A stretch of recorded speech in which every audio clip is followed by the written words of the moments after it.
Hi, we're here, and we're only kind of here because we're actually missing some people.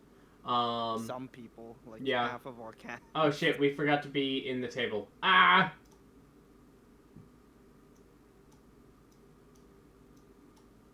Haha! Silly. Now we're here.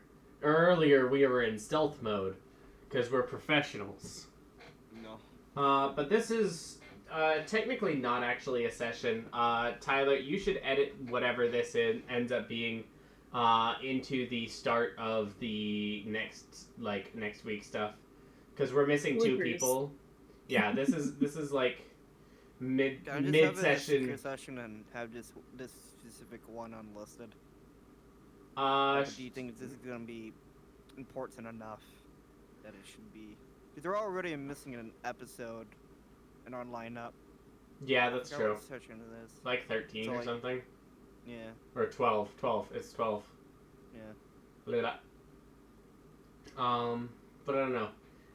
If this was a session, it would be session 53? 54? Can we just call it 52? I think this is 54. I think last one was... No, Alan was right. Actually, 53? no, Aiden's right. My bad. This is session 54. Okay, and so this is session... 53.2. Yeah, this is 53.2. You know what? I like that. 53.5. No, 53.2. It's not even half a session. It's not even half a session. It doesn't feel like it, that's for sure. So first point of order is that, when y'all went to bed and had your long rest last night, Eterna forgot to purge the amulet. So let's go ahead and draw that, radius, now that we figured out where everyone's sleeping. Yeah. Yeah. He had to be under the table. Come on. Now there's gonna be no more table. Now there's gonna be no table. And other tables will cease to exist and shit. They'll be in fear of you now. Other tables shall fear you. Tablephobia. So if I can get... Does that include mimics? Let's hope so. It just turns out to be a mimic in fucking Kambu's bedroom, and Kambu didn't know about it. That's the sound of the table laughing. Yeah. No, No, honestly, you know what? There might actually be a mimic in Kambu's room that's just too scared to do anything. That's fair, that's fair. It's the couch. So yeah, we're gonna have Jin and Asya roll some con saves. And then I think Eterna auto fails. But I'm pretty sure.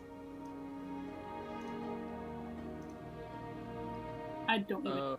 What save is it? Constitution 13. Baba Boy. Oh! That's a natural one, my friend. Of course, it's the first roll of this, not even a half session. Yeah. Well, it was rigged from the start, so. Yeah. I get the Oh, reference. And Asya succeeds.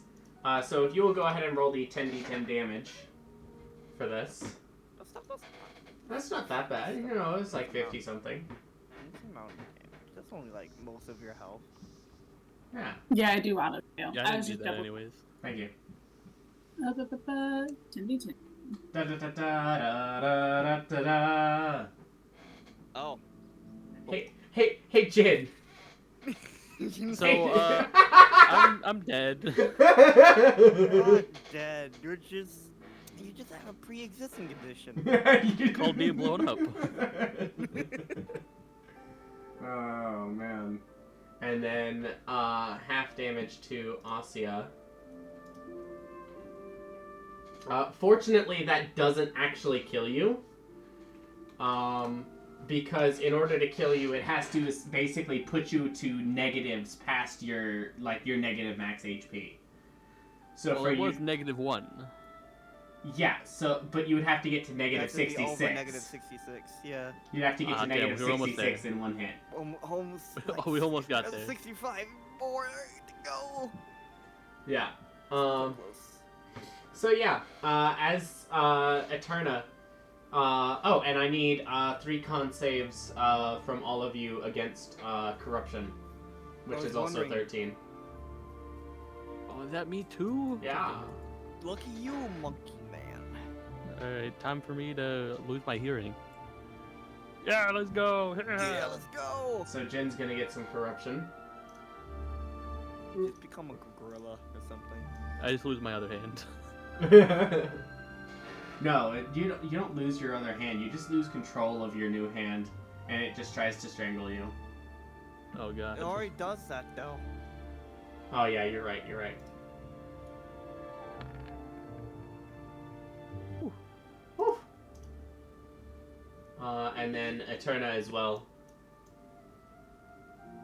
Con save against corruption, I think. Yeah. Yes. Oh, cool. I thought I got auto. No, you auto fail the save against the damage, and you just barely succeed, and don't be corrupted. Cool. So, Jin, 1d3 and 1d100 if you don't mind.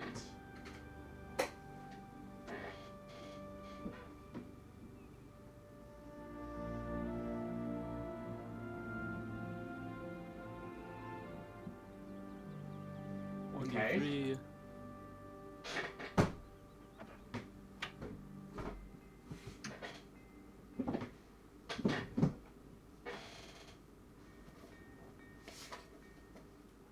What's the 100? Let's find out together. In my hand. Go. 94. Holy shit.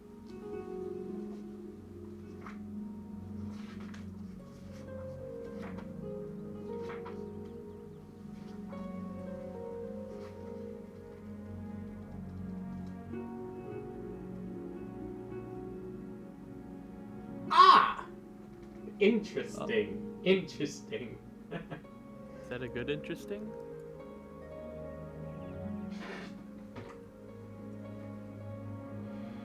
I'll take the silence as a yes.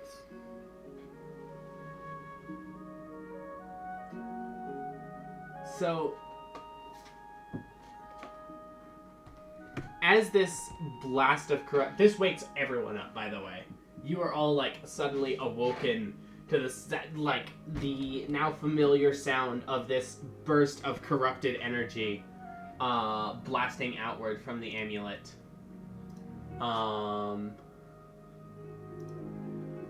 And you watch as Jin, laying on the floor, is, like, blasted backward a little bit, just rolling across. And all of you start, like, immediately getting up. Aussie gets up and is like, what was that? And Jin is not moving.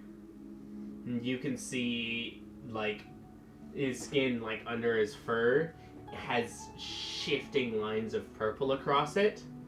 And you can see, like, on his left shoulder, there's another head beginning to, like, sprout and form.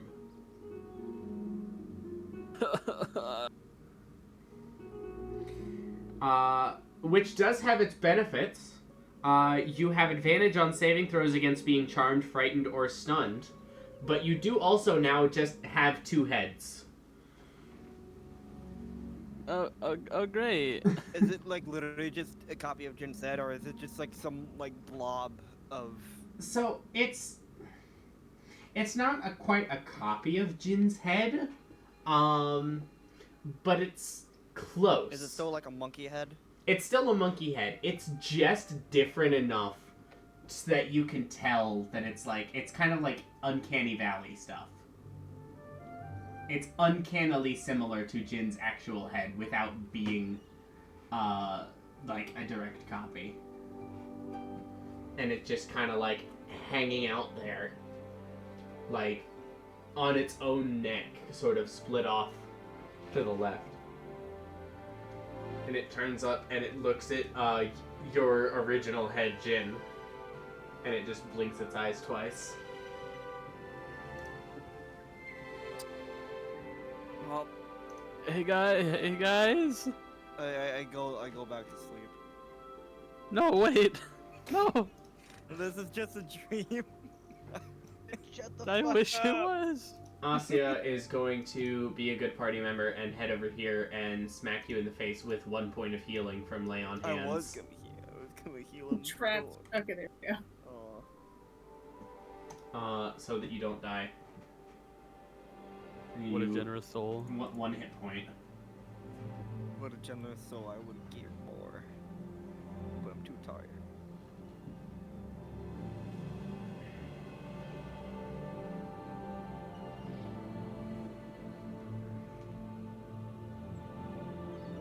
And of course your corruption score increases by 1. What's your corruption score right now, Jordan? It's just 1. Oh, That shouldn't be true. I thought Now it should be 2. Oh, does the other one still stay? Yeah. Mm-hmm. Oh, Yeah. then it's 2. The cleansing flame guy removes the effects of the corruption, but it doesn't remove the corruption point. Okay.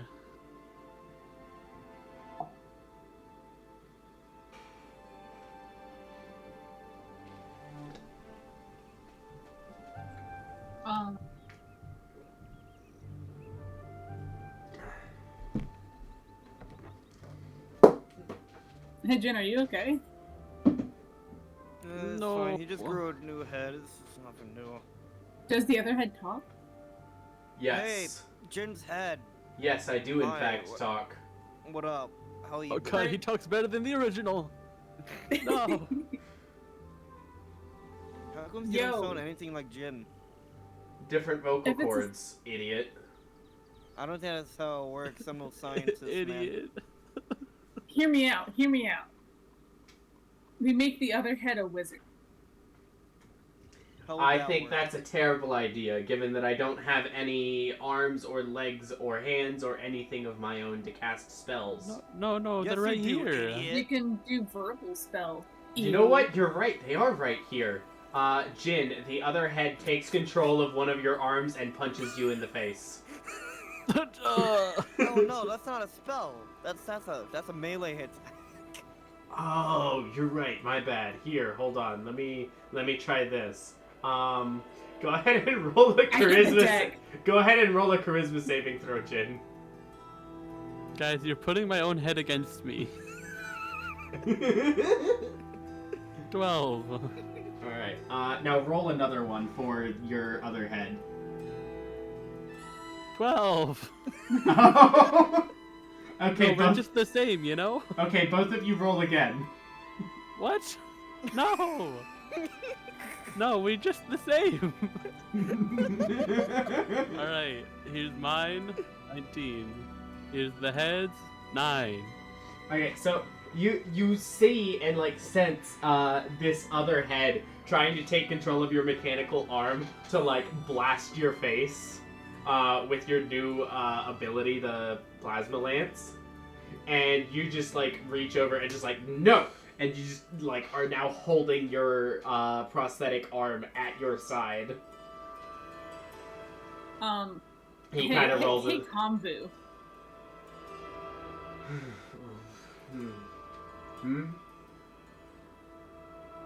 Start Oh. the problem.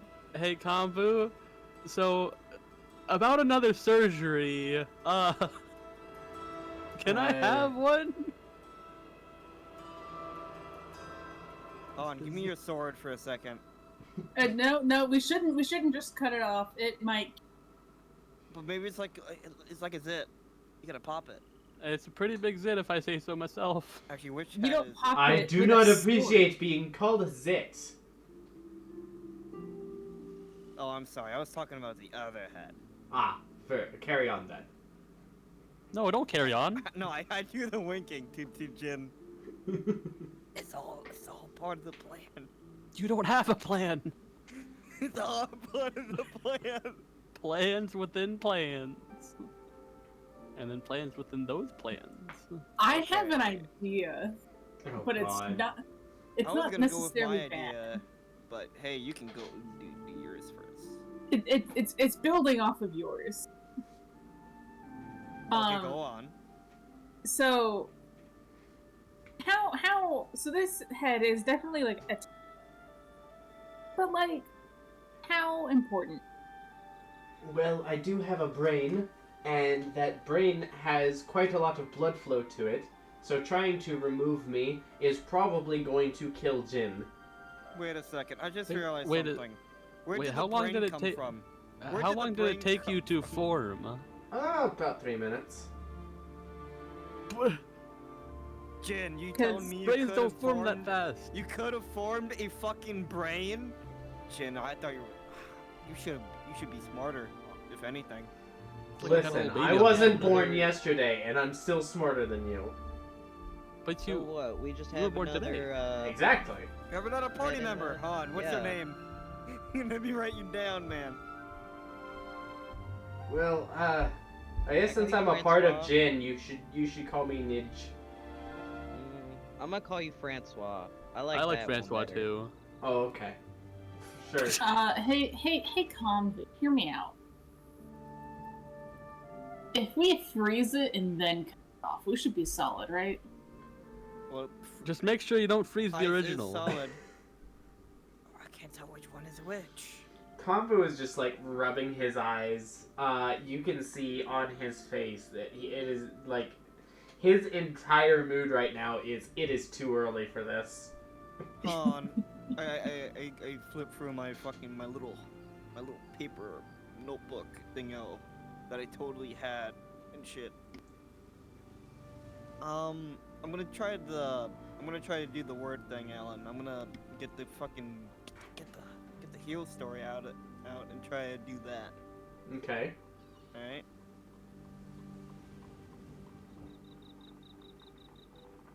Alright. Let me fucking paste it again.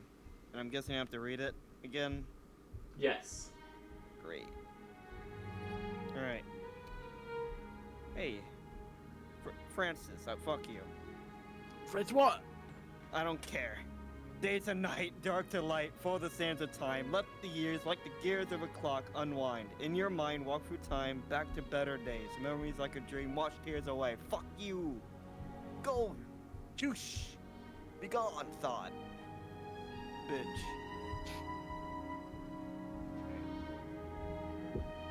And as you channel the word of power, 19 I don't think is necessarily enough to get to the spell that you were going for.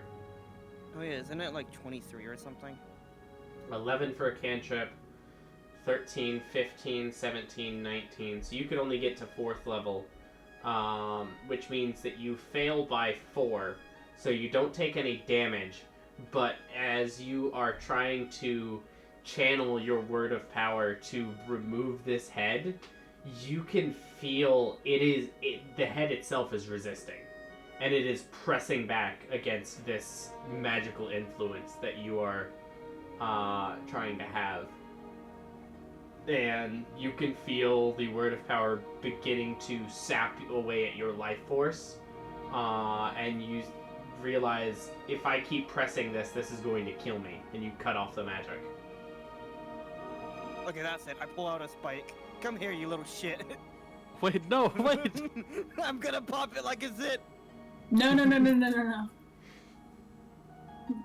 Don't kill Jin.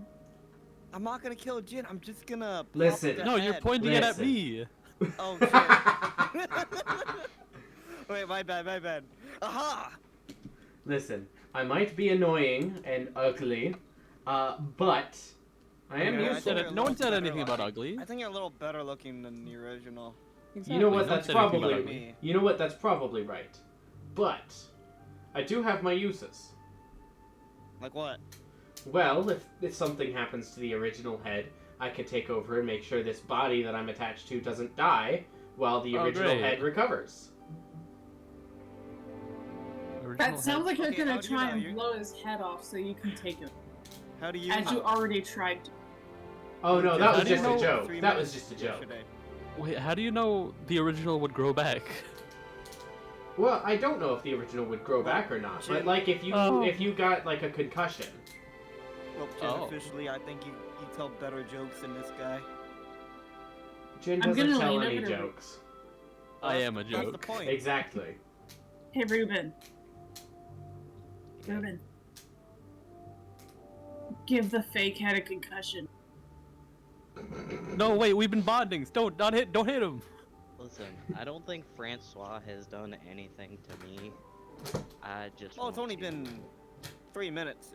4 to 3 Well, yeah, minutes. we gotta so. give him time to, get around the world and feel out Do where we, he though? wants to do. Oh, You wait, know what? You know what? Francois. I will stop trying to kill the second head because this is we're now even from me befriending Konvu and Al. No. This is not the same thing. No, yeah. It This is not the very same thing. clearly not the This is same a thing. This is You- the war. You're right. This is worse. No. No, You forced had a it was. choice. I Yeah, am you forced clearly us better. Actually, wait, Francois. I have a question. I have an answer. Do you have my memories, or are you like your own thing? Well, technically, I am a copy of you. Jin's favorite color. Go. What is Jin's favorite color? I don't know. Orange. Francois looks the original Jin in the face and says, "Purple." No, I'm just kidding. It's orange. I was about to say, you motherfucker. I like to think that would have changed Jin's mind completely. Hey, You can don't we know go my set favorite something color? on fire? No. Hey, Yes. no, I think- setting on fire was just a phase, man. Come on. That was so Hmm. 20 seconds ago. Insight check. Can we set it on ice then? Insight check. Go roll an insight check. I don't believe you in the slightest, Jordan. Fuck with my deception. Oh. I'm just squinting. Yeah, I don't believe you, man.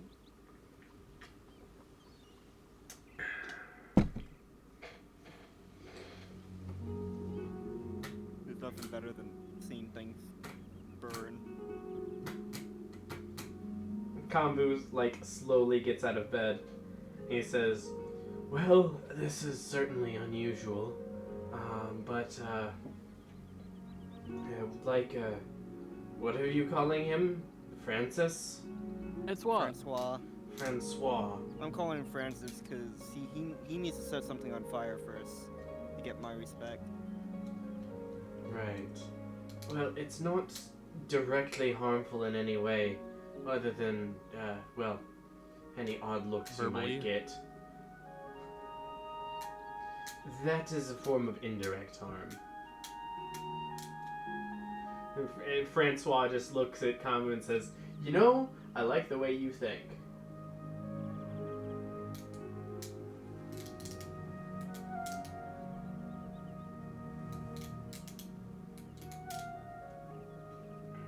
Konvu says, "If you desperately want me to, I can probably remove it, but it will take quite a while to heal, and I'm not sure if we want to take that time."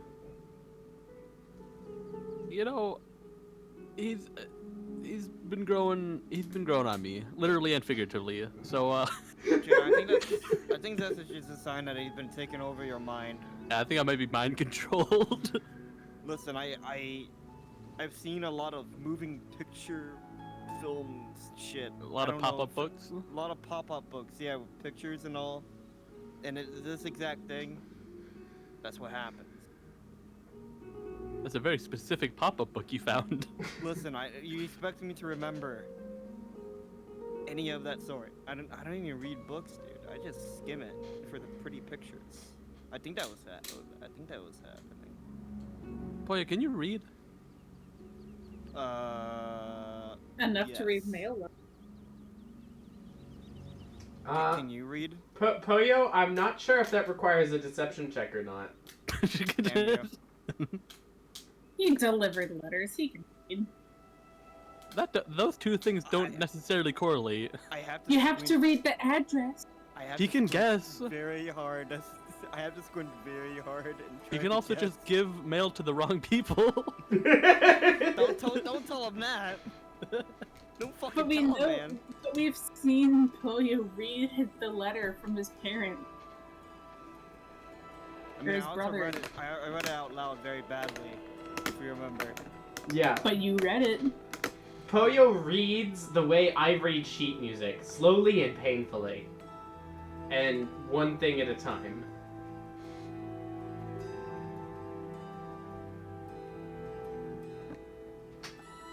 Probably also skip a couple sentences. Yeah. Yeah. It's like, I don't like how this part sounds. Let me skip ahead. What is this, jazz? Do you like jazz? Like jazz. You like French jazz? Jin, do you like jazz? Because if you like jazz, Francois likes jazz. It's nice. It has its moments. Francois nods to you, Poyo. It's fun sometimes. I mean, you know, there's a few good jazz songs. This guy gets it. Yeah. He knows too much. Wait, hold on. Is that a bad thing? No, it's a great thing. Oh, okay. Cool. So can we get back to discussing whether or not you want to kill me and how much you want to not do that? Can I still poke you with a stick? I would rather you didn't. You can poke the original with the stick. Okay. No, Jin, don't say that. Okay. Jin, you take 1 point of damage. I'm down again. No, I'm just kidding. Asya is going to go ahead and use the rest of her lay on hands, so that's going to bring you up to a total of 25. I have health. Yes. I feel powerful.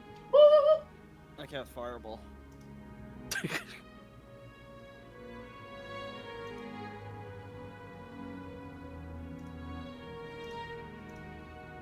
So, Francois, do you know anything that Jin doesn't know? What's the capital of the city that we just went to 2 weeks ago? Wasn't that What? still in the Fairlands? You're asking the capital of a city. What? Francois just squints at you. I'm going to bed. Actually, isn't this your fault, Eterna? Shut up. Technically, it Eterna, this is. like, completely your fault. Wait, actually, that means Eterna's my mom. Wait. Oh, okay, does that that thing mean I'm your died. dad? I pull out my crossbow. Wait, no, I'm sorry. I won't call you mom,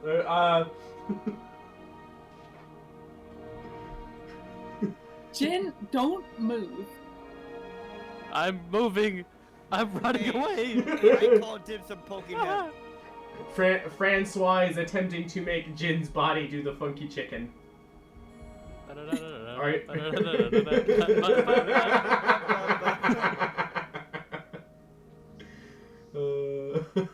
I have never used my crossbow. Let's see how good of a. I'm running out the door. Nat 1, I'm Nat blocking 1, the Nat door. 1, Nat 1. I'm gonna push you out of the way of the door cast and hold run. person. You know what? You can't push No, me I out don't of have the it. way. Lamo. What do you mean I can't push you out of the way? Of course they can. You know what? Let's have Jin and Eterna roll initiative because this, or excuse me, rather, let's have Francois and Eterna roll initiative. I turned Jin into a chicken.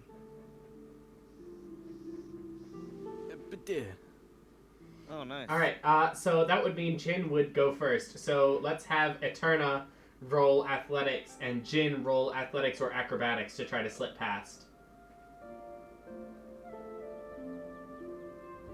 That is a 17 plus. 17 plus 7 is 24. Alright. I'll use athletics. I'm gonna push you away. Big yoink. Fuck, it roll off the table. Well, I'm not going anywhere. Is that a nat 1? That is that one. I like the thing you just like Looney Tunes.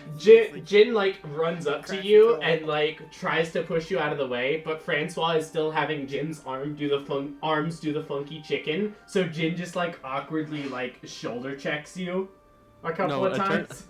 Eterna's literally just holding me away with one arm while I'm like trying to claw away. Eterna, which head are you stiff arming? I'm stiff arming the fake head. The fake head. Okay. All right. So now Jin is within 5 feet of you, so you can take your attack with your crossbow if you'd like, but it will be at disadvantage.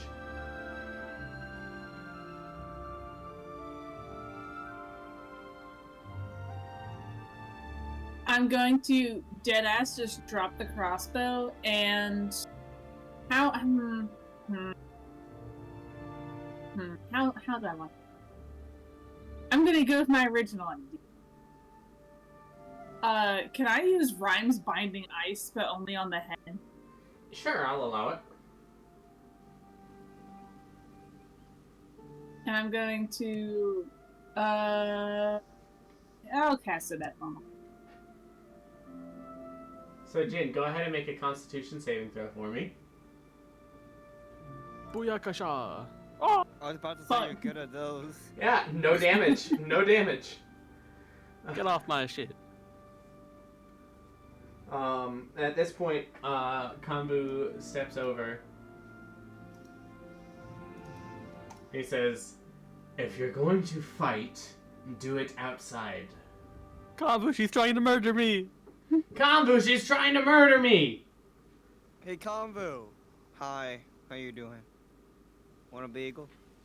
Oh wait, Francois, you want a bagel?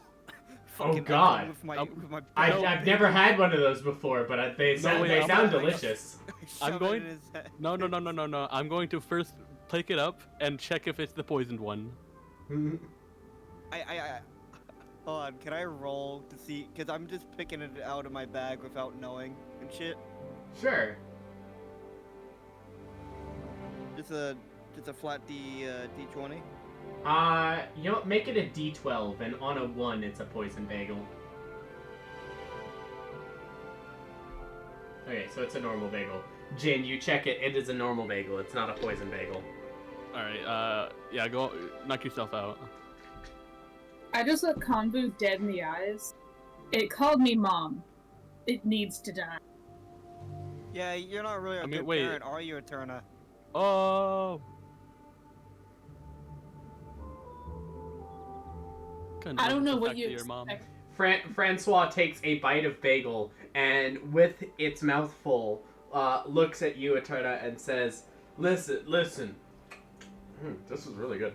I'm sorry. If you don't want me to call you mom, I won't." Oh wait, do you like those? I made them myself. Oh yeah, no, I remember doing that. That was pretty good. I did it one-handed too. But you kind of helped. What do you mean? You were off getting the hostages. Yeah. I put the hostages in the bagels. No! Just kidding, as the hostages just fucking look at me. Because I think they're still in They're this just room. terrified in the corner. Yep. I just kind of like shoved Jin off me. Whatever. I'm going to sleep. What Why time are you is going it? to sleep? It's morning. It is morning. I still want to go to sleep though. Because I'm pretty sure this is a dream. And but where's my fancy unicorn and all? My fancy narwhal. I'm just gonna leave. Eterna's just gonna fucking leave. Wait, hold on. Eterna. I think Jin and I have some stuff that we want you to identify. Oh yeah, I remember that. You Yeah, have 4 I remember pairs that. of eyes. You can identify 4 pairs. You have 2 pairs of eyes. Four eyes. Lame-o. You are 4 eyes. 4 eye. Oh jeez. Damn, I guess that's true. We've been guided. We've been We've been sent back to 2012. What's 2012? Shut the fuck up.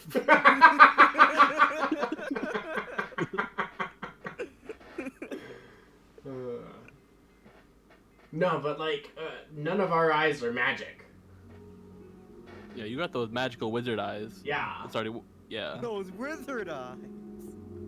Your eyes do the sparkle move, the swooping maneuver. Sparkle. Your eyes do the swooping motion. I hope you know I'm sitting here just like with my eyes closed, just holding like the bridge of my nose, and Eterna's doing the exact same. Well, your eyes can't do the swooping maneuver if you close them. If you have them closed, yeah. Come on, you should know this, Eterna. I know that. hate y'all. Even I know that. What the hell do you want from me? Identify, apparently. But to identify what? My swords. Your mom. Where the fuck did you even get them? I've always had them. Yeah, remember? Remember? Your dragon sword or the ones that you've had like this whole damn time? The dragon swords. The one I've been using for fighting maneuvers.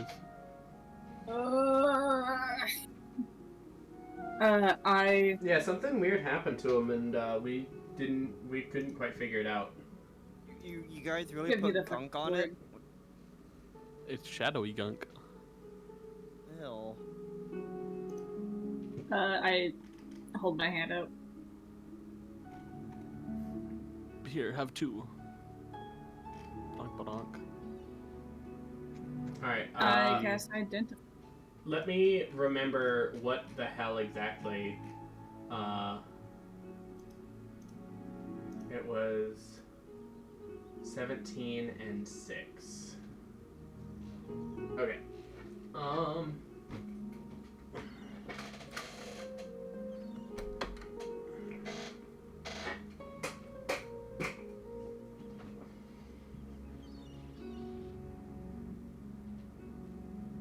Okay.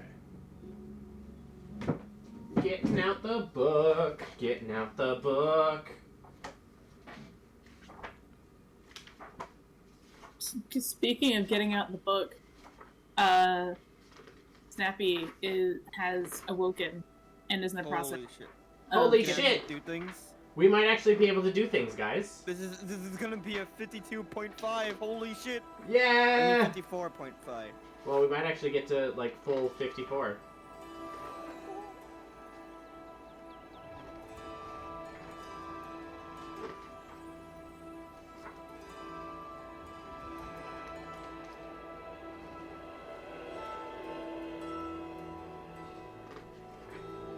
Here we go.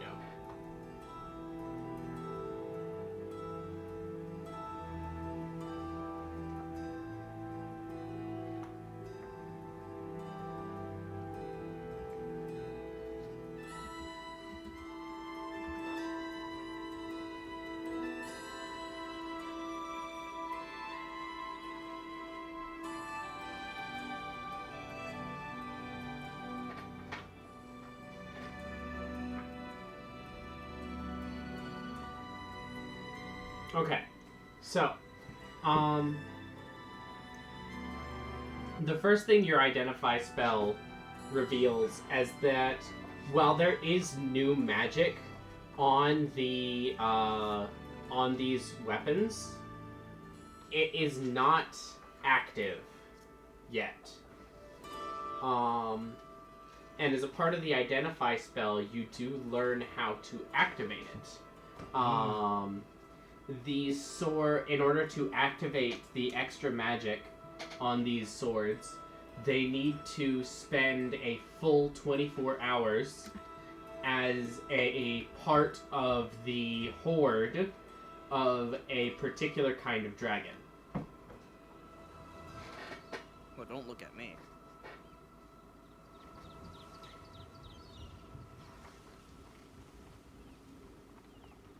Do I know what type? The first one, this would be the one with the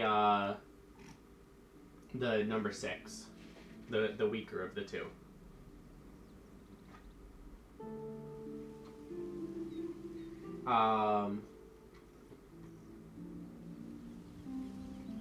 Needs to spend time within a black dragon's horde.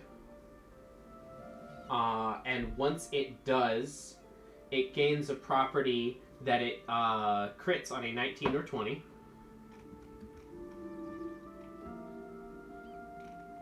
And when it crits, each creature of Jin's choice within 5 feet of the target takes 5 acid damage. Whoa.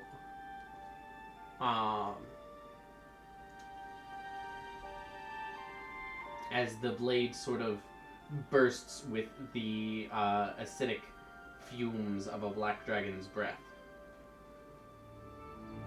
Here you go, Jin. Smell it. Well, that's not active Acidic. yet, but...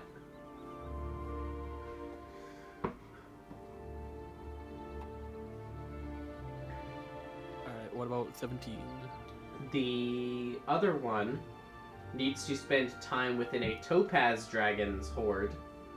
And it gains both of those abilities, plus on a hit, it will always deal an extra 1d6 necrotic damage. Its bonus to attack and damage rolls will increase to +2. And as an action, you can unleash a 30-foot cone of destructive energy from the weapon. Each creature in that area must make a DC 16 dexterity saving throw, taking 8d6 necrotic damage on a failed save, or half as much damage on a successful one, and once this action is used, it can't be used again until the next dawn. Yo.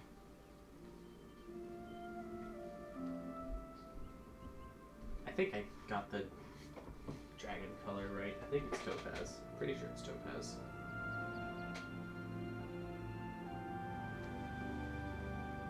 So what dragons are we familiar with? Copper and gold. Tumor? Brass. Brass and gold right now. Brass. Copper is the one of the. And crystal.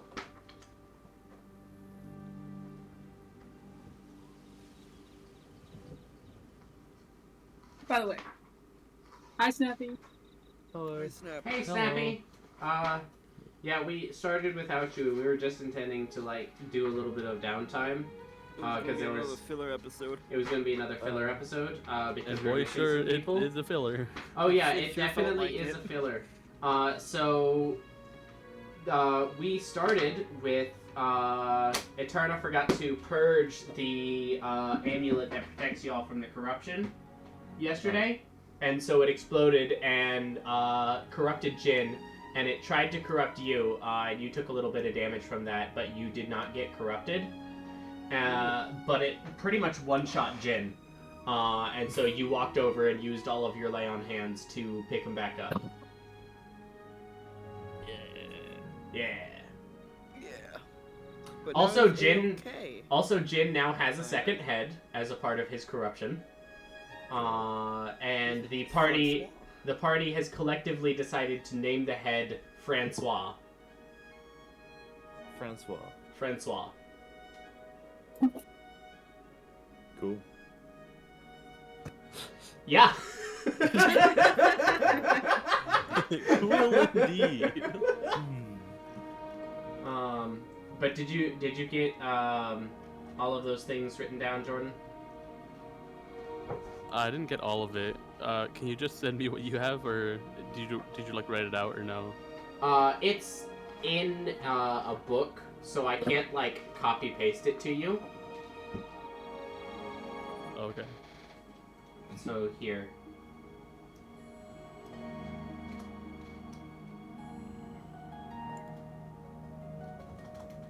I think I got most of it, but I just didn't get the last part of the number 17. Yeah.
Cool. I got it all typed out for you.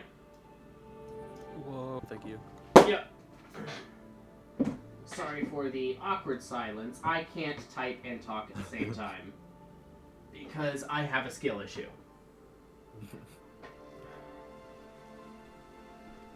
So, Asya, as you stop being possessed by the Dungeon Master and are now possessed by your actual player, you realize that everything is kind of weird.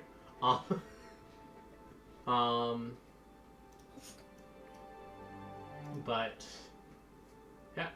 Kambu looks around and says, well, is there, anything else that needs to happen before we leave? One more thing. I did snag this, Yuan T, spell book while we were on the bridge. I see. I Maybe wanted your other if head you can learn it. No, probably not. Francois. But maybe Kambu can read this, because I can't read this. I Now certainly Francois can. I certainly No, you can. It would take time and effort. Arcane notation is done in a language, yes, but it is also... Each wizard has a particular shorthand that they use. So it can take time to decode. No, I thought it was just sloppy writing. No, it is arcane symbols and notations and diagrams of sigils, and it is all written in likely some form of shorthand. So it will take time, but I can certainly decode it. Oh, yeah, but I have literally no use for this, so you can literally just keep it. A fine Take it gift. then. Where did I what? Why did you take it then? What? In case we needed it. It's Oh, because he's I got just- sticky fingers. I thought it was just like the urge. Yeah, I just had an itch. It was like, I could easily steal that, you know? And you did. And look, we did. I will say, I spent some of the evening constructing a device to allow me to be able to heal you. So before we travel, it might be a good idea to make use of it.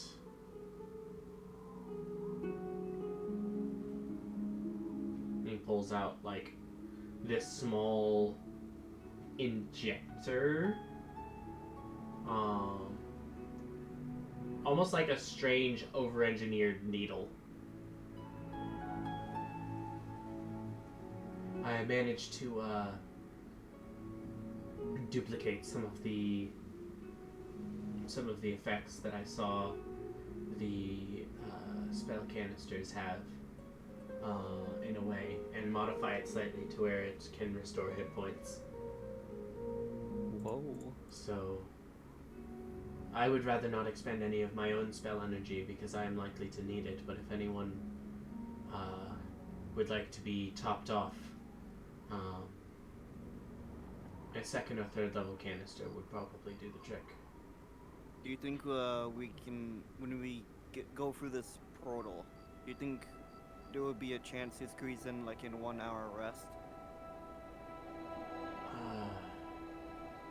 Well, we don't necessarily have to go through the portal immediately. Yeah, I don't see if there's too much urgency. There's some urgency. We don't necessarily want to be caught here. But another hour probably won't hurt. Why, are you capable of healing? Yeah. That's likely better then.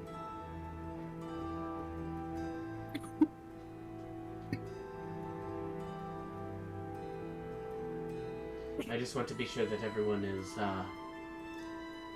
ready for whatever we encounter on the other side of that portal. Because, like I said, it is not necessarily the quietest way out of the Fearlands. Could you give me a rundown on what the other side pertains to? Yeah, what to expect. As As I said, the way I have it set up, it will connect to the other side of the Black Gate, which is the one and only opening in the wall between Kaijulus's territory and, well, freedom. So that wall is likely armed to the teeth with archers and ballistae and boiling oil and all sorts of defensive measures that we will likely need to run out as fast as we can from. Additionally, using this portal will likely draw attention from anyone capable of tracking magical activity, which in a realm ruled by a archmage and god lich such as Draevok, there's likely many. So I would not be surprised to be confronted by a powerful mage or two in our escape attempt.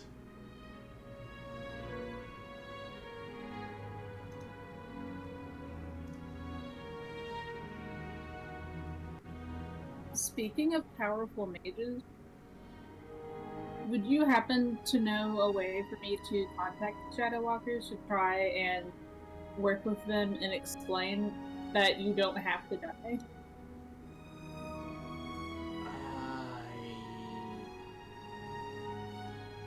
I am familiar with a type of magic that allows limited conversation across nearly any distance. But I am not capable of it myself. Perhaps it's in the spellbook.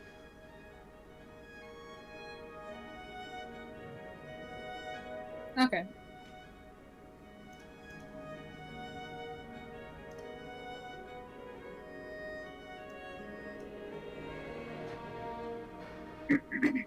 And then I did have a question about do you know if Draevok did anything in the like had a hand to play in the falling of the Shattered Isles? I do not know Draevok's history.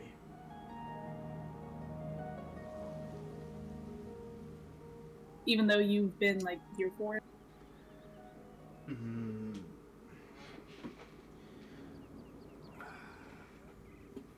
Before the Silmosto that was my original home was captured by Codulus and changed to the material plane, I knew nothing of the material plane. My experience here has been almost entirely of Draevok's current rule.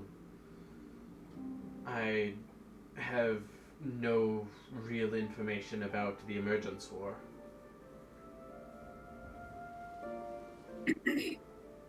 Okay, so you don't know I was much not on the about material. Winds of Furion. I was not on the material plane for any of those events. Okay. On vacay. You could say that. You wouldn't necessarily be correct, but you could. Okay.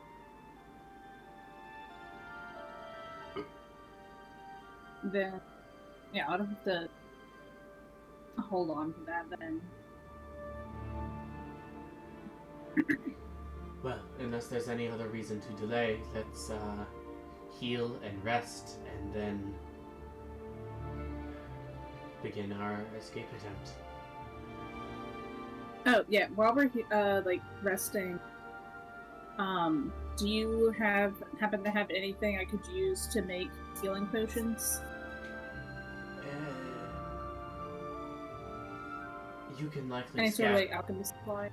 You can likely put together enough supplies on the workbench in the main corridor down here. Okay. I'm gonna do that. Cool. So, Poyo, you should go ahead and cast whatever healing you want to cast, and then we'll go ahead and take a short rest. Yep. Yep. Is it fair to just heal? I assume to heal. Use my both slots to heal both Eterna and Jin. Well, Ossia took some damage too. Oh yeah, Ossia. I mean, I also have technically I have 3 ways of healing right now. Yeah. Well, by 3 ways, I meant like I can use my 2 normal spell slots. And then you have that first Then level you- freebie. Yeah. And then Ruben could also give you a spell slot if he wanted to. Would I keep it after the short rest? No. No, but he could give you a spell slot that you could use to heal. Because I think... Oh yeah, because I fucking the Draconic healing I'm not gonna get back after our short rest. Yeah. But the, yeah, Alex, your bolstering magic, the sort of like slap somebody and give them a spell slot thing, you can use 3 times per long rest. So, but you can only work on use... the same creature though. Yeah, it doesn't work on the same creature. Yeah. So, it's up to you two if you want to do that.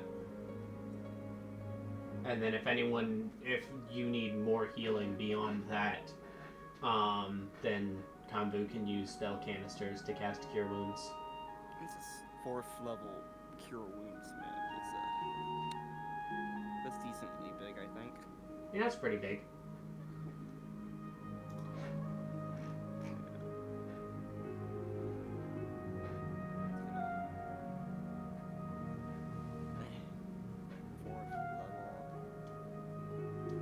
Who are you starting on? I'll start with Jin. Okay. 'Cause I like him more. Jin, 25 more hit points to you. Back up to 50, I think. 50. 50. Those were some very sad dice.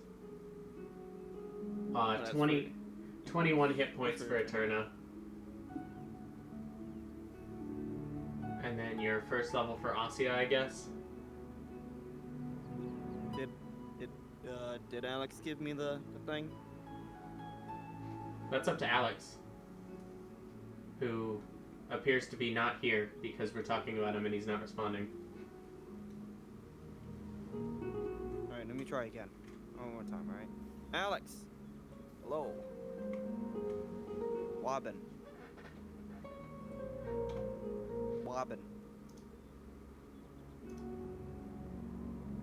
Alex! This entire time. Okay, we haven't been able to hear any of what you were saying. You've just been silent. That's why I just left the chat. Okay. Because Discord is stupid. I said I want to save my stuff because I feel like we're going into a big thing, so... Fair enough, fair enough. Well, I'll tap Alcia. alright. Yeah, that's fair.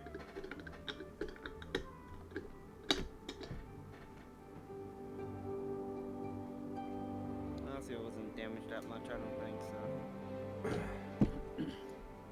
What was she? I don't know. Took like 30 something. So that's wow, that's an awful roll.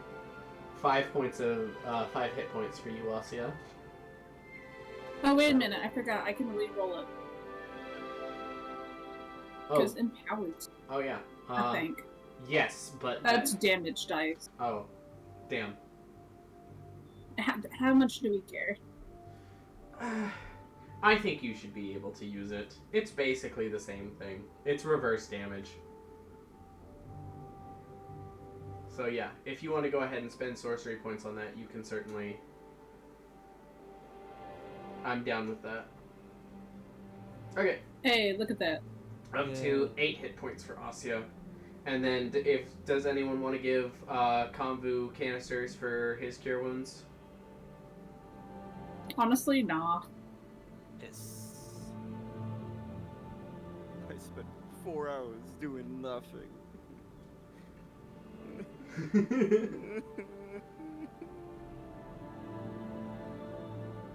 I kind of want to save the king.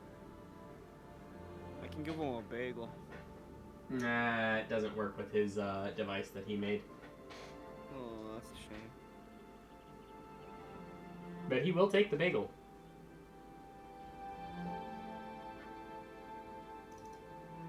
So, Cool.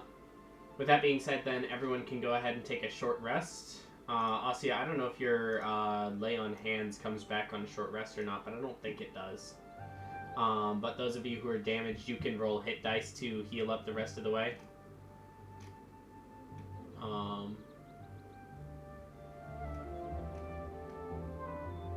Do y'all remember how that works, or should I explain it again?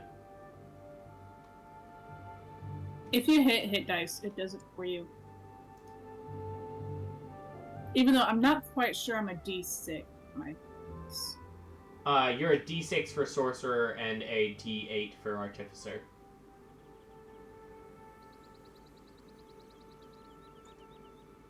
Oh my god, Jordan, you're so close. I'll just use the last one, why not? I'll get them all back on a long rest anyways. Technically, you only get half back. Half of my total. Yes, half of your total. So, Well, then I'll still get them all back. there you go. 14 and 7 is 21.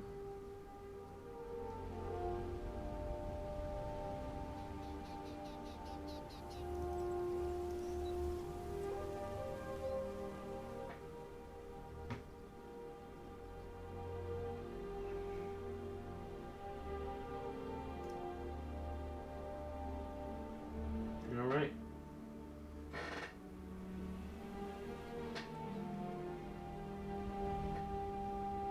After about an hour,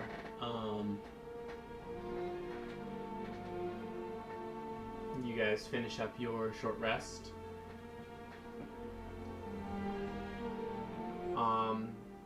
Eterna, as far as crafting healing potions, I would say there's enough.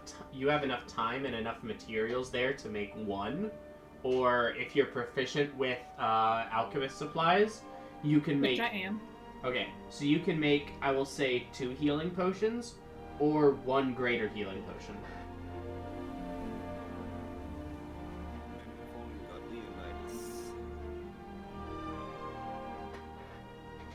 Leonidas. What's the difference? Greater.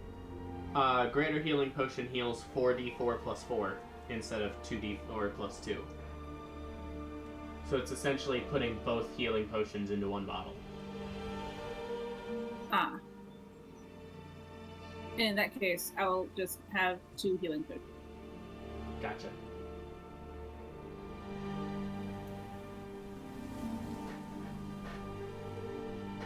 Convo looks around. Well, is everyone ready?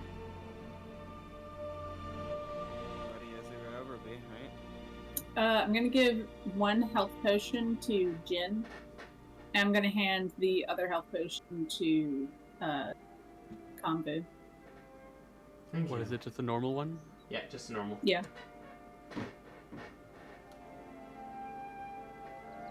You made these rather quickly.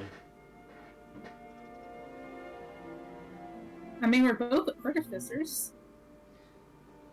True, but, well, anyways. If we're ready, and Kanbu starts slithering towards the portal room.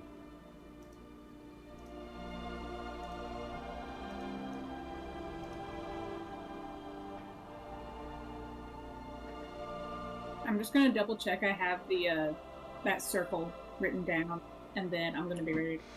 Yep, you have it. Yep.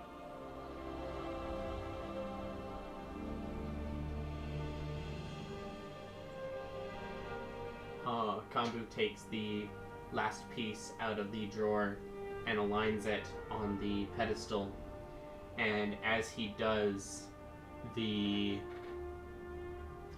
portal frame here sort of lights up with this sort of dark gray energy around the outsides of the archway.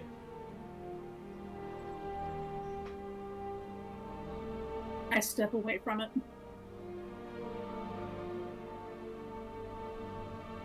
center fills with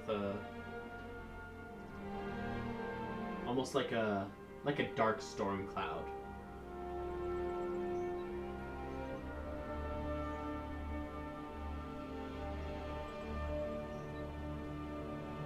Who's first into the portal? Run. I'm trying to beat Poyo! I'm trying to beat hold Poyo! on. Wait, no. Wait, let me in! Let me in! Why don't we Speed action dash? Speed Why in! don't- Let me in! guys? Why don't we stealth in? Okay. Like that ever works.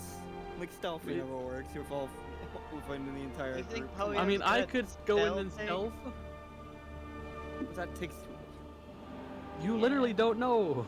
takes too long. Takes too long. I've got a short Is attention there span. is there a possibility that we can come back after we go in the portal? No. Well, Polio's gone now. Yeah, same with Ruben. Okay.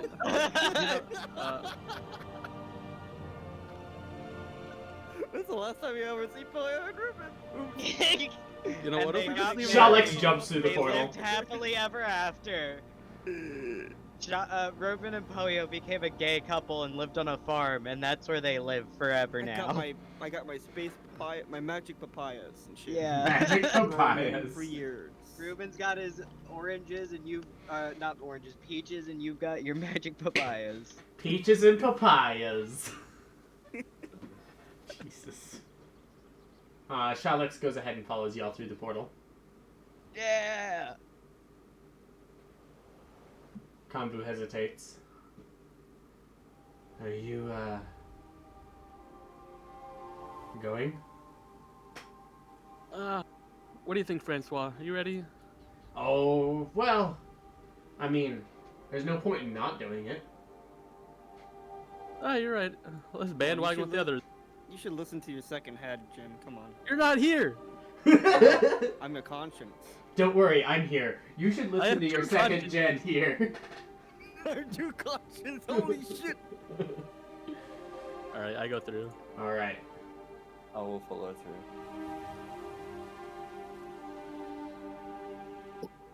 Eterna's just gonna look at Kaku and like she is. Are you sure it's safe? It won't mess up. It's safe. Oh, I was waiting for him to say no. Guys, I'm missing Alright. all my arms. Where'd my arms go? As safe as it can be. Come on. Whatever's waiting on the other side isn't going to be pretty. They're going to need us. She has.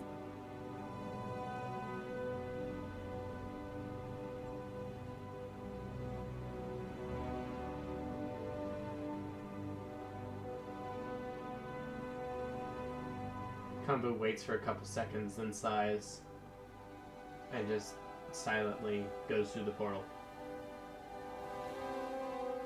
One of us. One of us.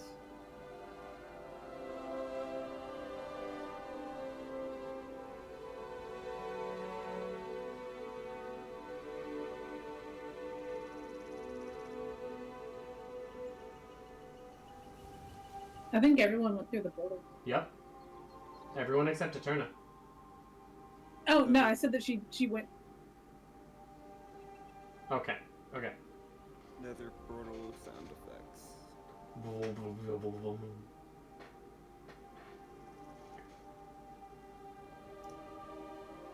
You find yourselves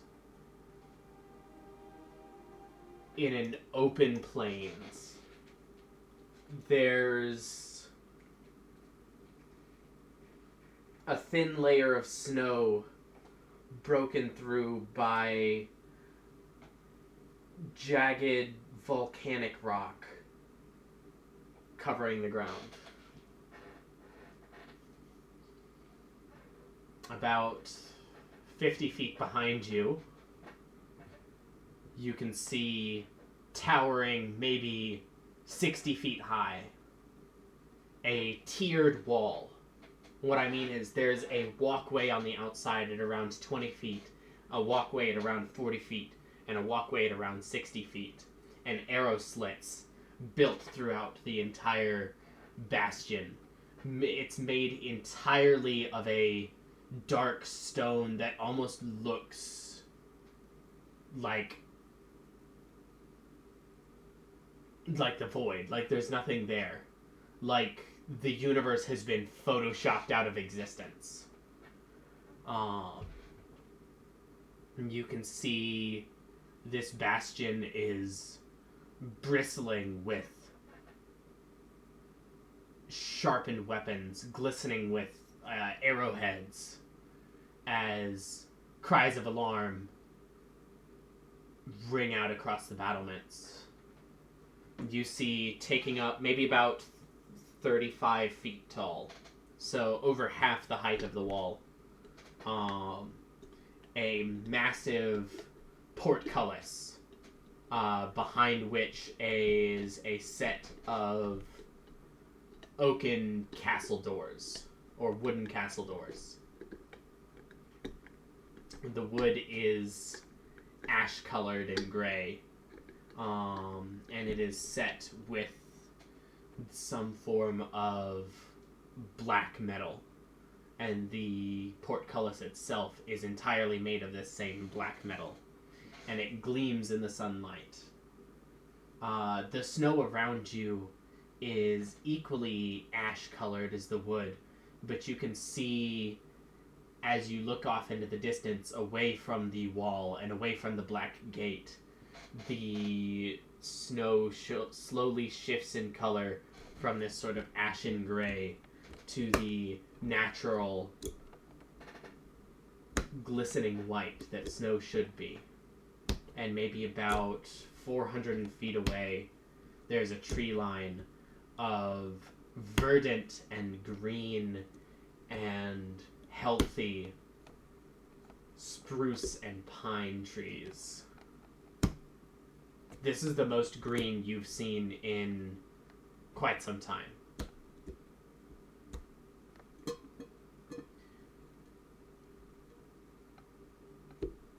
You all begin to start moving towards it. Konvu especially, before a sort of wave of magic slams across you. I'll go ahead and have everyone make a wisdom saving throw. Oh no, I'm really great at those.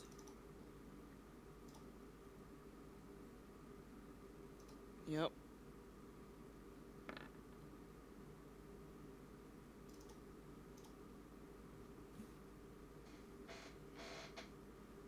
Yeah. I should roll for Shalix as well. I need that. That's not the right one. This one.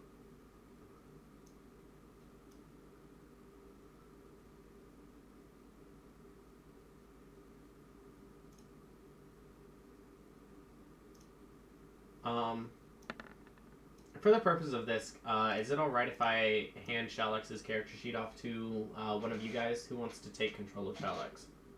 Nose goes, not it. Nose Not goes. I already have access. You already have access? Yeah. Oh, well, that was easy. Don't be it, guys. Easy game, guys. Easy game. High High five, someone high five. else. Alright. Yeah. Shalix's character sheet is yours then, Eden. You are now Shalix. You are now. Congratulations. Jin isn't the only person with two heads. Boo. Boo. Boo. Get off the stage, Boo, Alan. you stink. My jokes are bad and I should feel bad. Yeah, how about you grow another head? Yeah, you know what? I should. I think that would make me stupider, though. I don't know. Maybe. That's where you It's grow, hard to grow tell. a new brain. Just like Jin. So, all of you fail. What's the DC? More than 24. 23. 24. Yeah. Oh my god. Whoopsie. And you feel your joints and muscles lock together. Oh, fuck. as Hold Person takes control of your muscles. Wait, Alan. Yeah? Isn't that technically a spell? A save and throw? That was not cast from within 60 feet of you, unfortunately. Alright, Um, never mind. Wait a minute. Oh, that's Good not my thinking, spell good sheet. thinking, That's yeah. why I don't see what I want.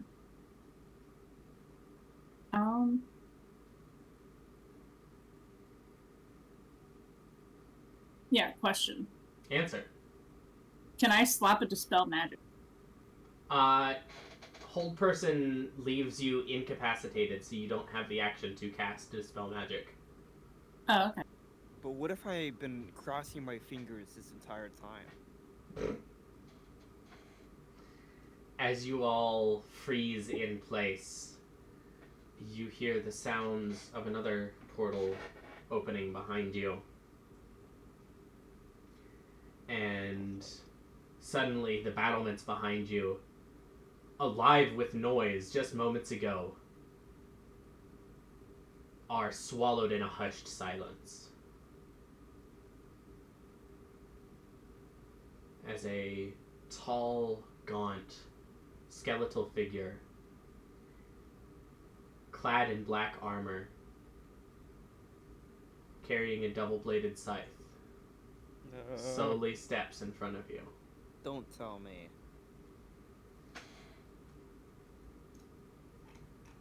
No, maybe we should have snuck in. I point.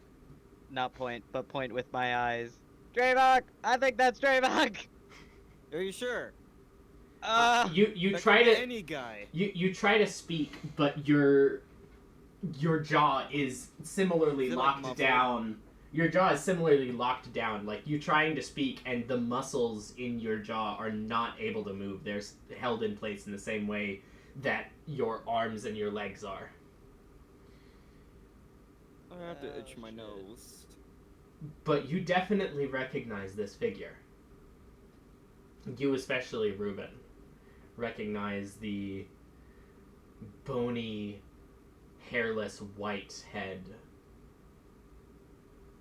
from that last moment that you saw Thaliard before he was corrupted. It's a bald guy. Oh God, kill him! Guys, it's George Washington! No, George Washington again! God damn it! He's back to take the country! Damn it! He's just fighting for our rights, guys. As he speaks, the sound is... his voice is breathy and winded, and there's sort of an extra clicking to his speech, as if his mouth is filled with too many teeth. He says, "Did you suspect I would allow you to cheat your way out of my domain? I tried to shake yes. That you would not have to earn each mile with blood and suffering? Do not take me for a fool, Tidebringers. You should be above such an underestimation." God, said our names. I'm so around. But it just I'm so sorry, Alan. I'm sorry. I interrupted Tyler, your moment. I what didn't the hear the fuck? moment. Please continue. yes, please continue. Tyler, what the fuck? It is interesting to finally meet you personally. Other than you, serpent. And he sort of like, as he says this, you're rearranged into a line. And he sort of walks along the line. Alphabetical order. Not alphabetical order. That's kind of rude. This And as, fucking dude. and as he walks past each of you, he says, "Reuben, the Curseborn. Jin, the Abandoned. Francois! Charlex, the Dragon Child. Ossia, the Powermonger. Magnus, the Chosen." Referring to Poyo. Fuck you. "Cassandra, name. the fallen star, referring to Eterna. Hey, I know that name. We have much in common. A pity, truly, that you have elected to be my enemies. I would have enjoyed employing you alive. No matter, your corpses will have to. And as he is speaking, you hear that same sound behind you, the sound of a portal opening. And he turns to look. Ah, hello, teacher. Have you come to finally die? You hear a second voice.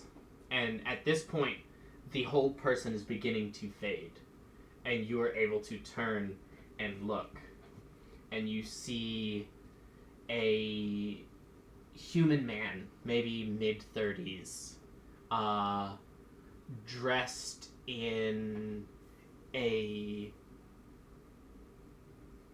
ornate and decorated gilded cloak. The fabrics are violet and purple. There's gold lining along all of the stitch work. And a power behind his eyes that you have never seen before. As you look at him, you get the sense that he's not just looking at you, but he's looking at you 5 minutes ago and looking at where you will be in 5 minutes. There's this sort of timelessness to this figure. And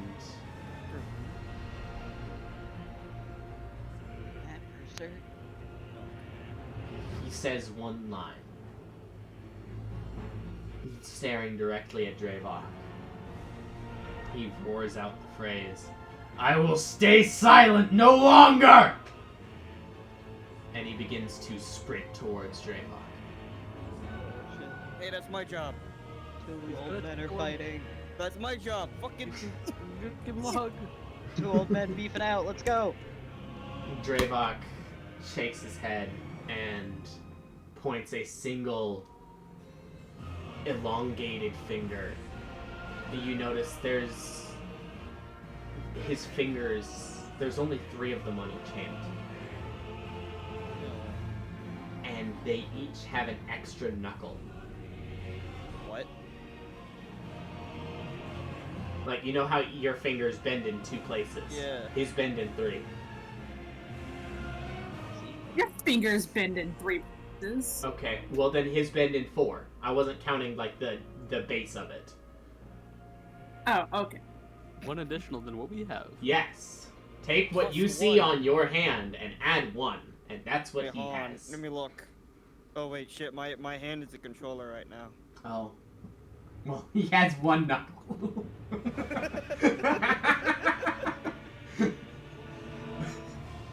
Just an index controller with a fucking knuckle.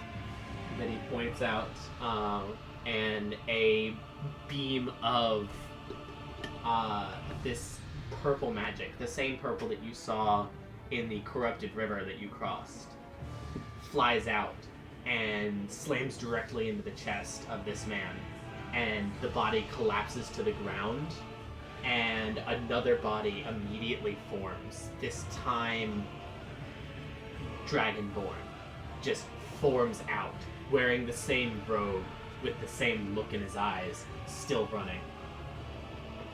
Draevok fires another beam. The Dragonborn body collapses, and another body, this time a halfling, forms out of the fleshy wreckage cast aside. Still running. At this point, Draevok takes his scythe, held in 2 hands horizontally, and this constant beam of magic fires out towards this figure, and as the beam is impacting this person, each body is cast off and a new one forms immediately, slightly closer to Draevok, only to be cast off again. And this running slowly turns into this growing pile of dead bodies as this figure, somehow beyond life itself, continues slowed but not stopped towards Draevok. And he reaches out, and a single finger brushes against Draevok's breastplate, and both of them vanish in a swirl of light.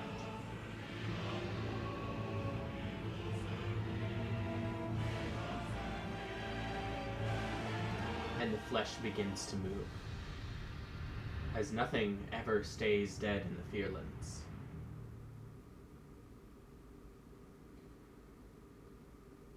And this massive pile of bodies erupts upwards into almost a cocoon of flesh around you with a central pillar.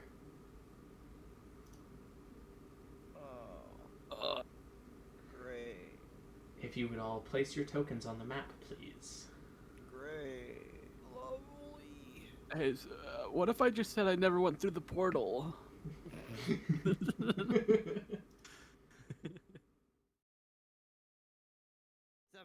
7. 94. 7. Sorry, I don't speak 93. Italian. I'm so glad I Stop turned. counting. I'm so glad I turned the recording on. Tyler, you have the opportunity to clip Jordan saying, "Sorry, I don't speak Italian." I like how you have to give me the go ahead and not Jordan. No, my words don't matter. Nothing I say matters. Jordan, I'm not allowed to things give they consent. matter. That's why we What's the don't do silence after the that? Yeah, I like how. volume thing. What's the silence after that? Yeah, there is just a long pause. You matter. Just long silence. There we go. Yeah, that sounds about right. Anyways, Jordan, welcome don't back. make me have to power a friendship.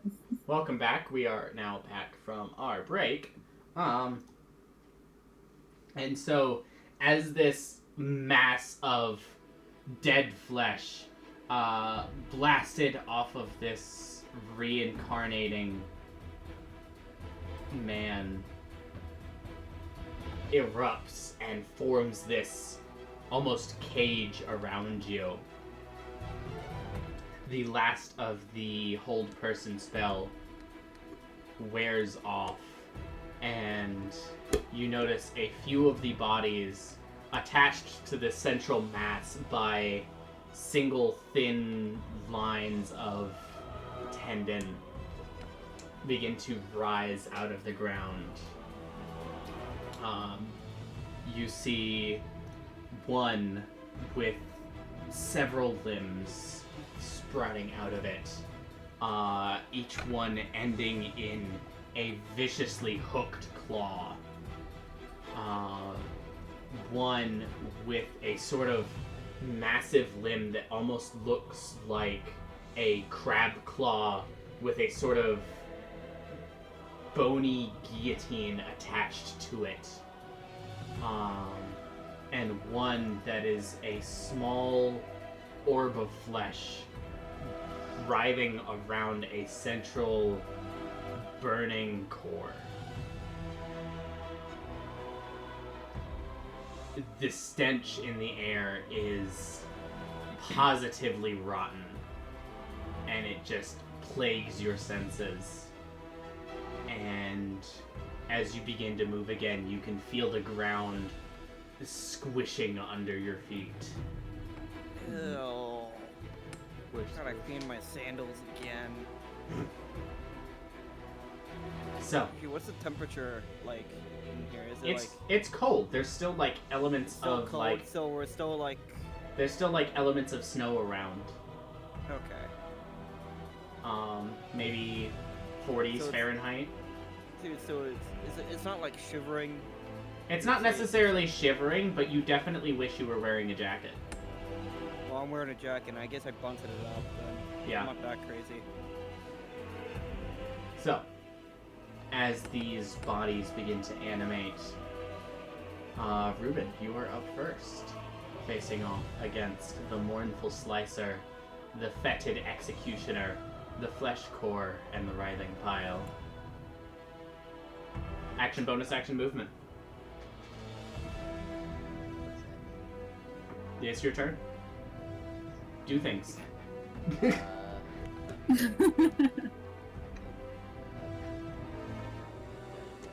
Rage. Wrong thing. Wrong thing.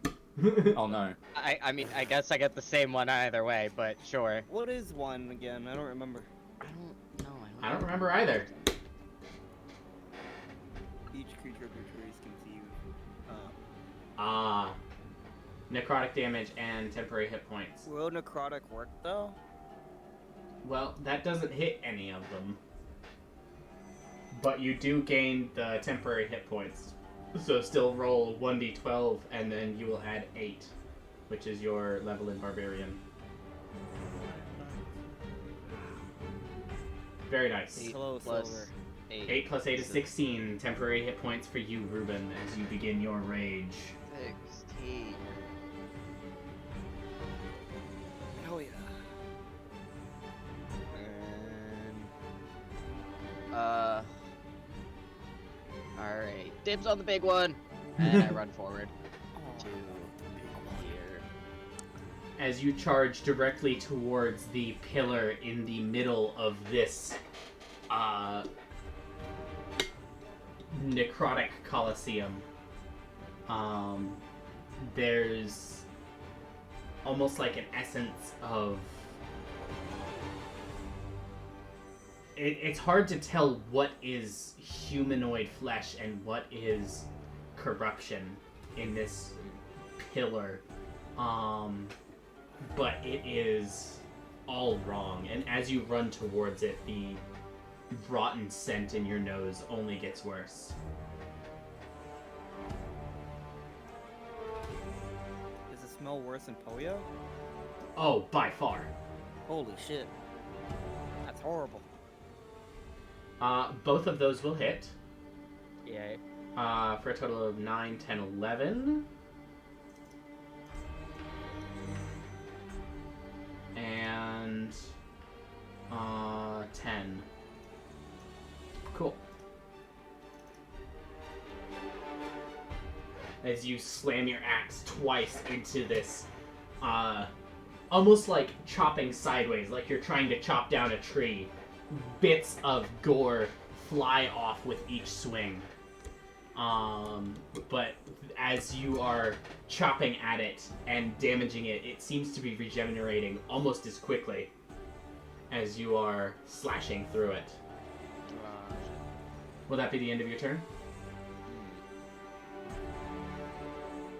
That will bring us to the Mournful Slicer. I wonder where he's called that.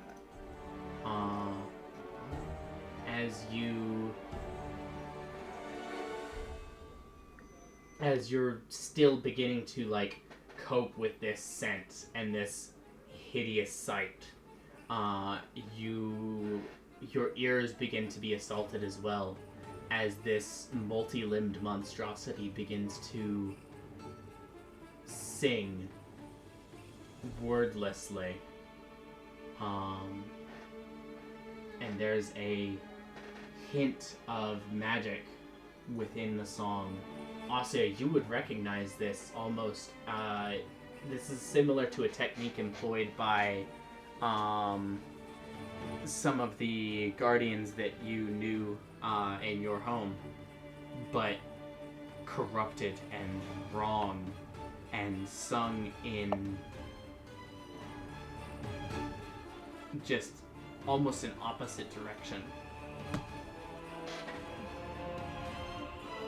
It's going to go ahead and move its speed directly here. Oh, Jin, lucky you!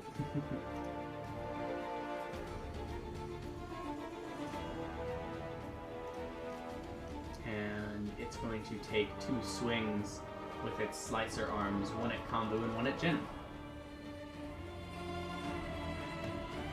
We'll do the first one at Jin.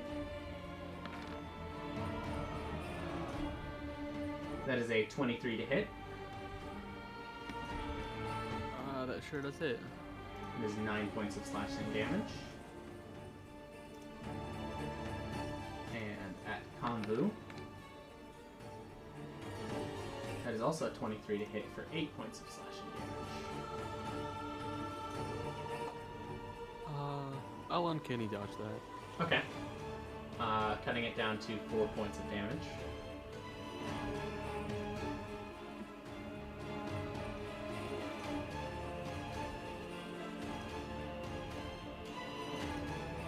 That will be the end of its turn. Which brings us to the flesh core.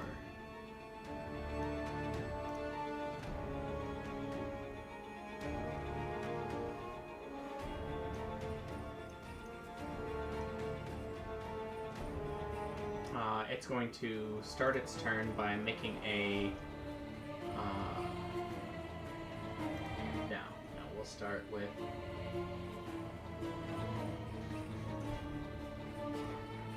It's going to go 20 feet here.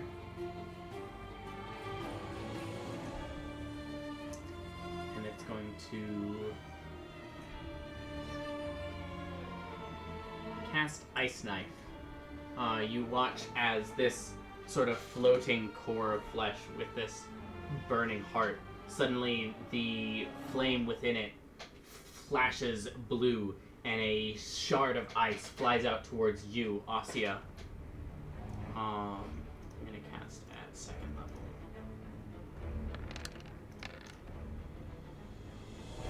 So that is a 27 to hit. Wow. Yeah. What's your base AC? 18. So that is going to be 3 points of piercing damage to you. Ow. And then I need everyone within 10 feet of you to make a everyone within 5 feet of you. So that'll be Shalex, Asya, and Poyo to make a dexterity saving throw. As the shard of ice explodes on impact. That is a success. Poyo, Shalex. 21. That is a success. Shalex, you got it, or do you need a turn to roll? Okay. 26. You all succeed. So you'll take half damage. So you each take 5 points of cold damage because it rolled really well on damage. Very good. And then it's going to go ahead and, as a bonus action, make a spell. Quick.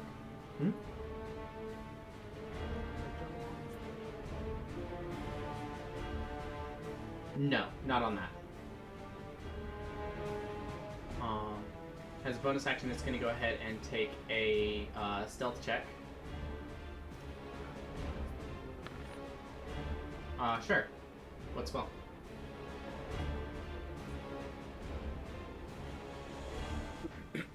Okay.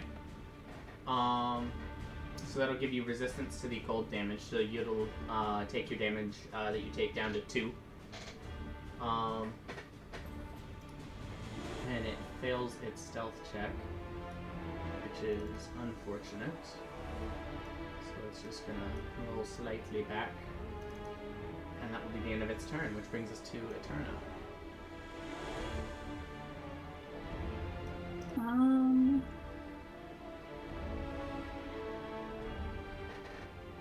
So you said the thing in the middle, is this a creature or is it just a pillar?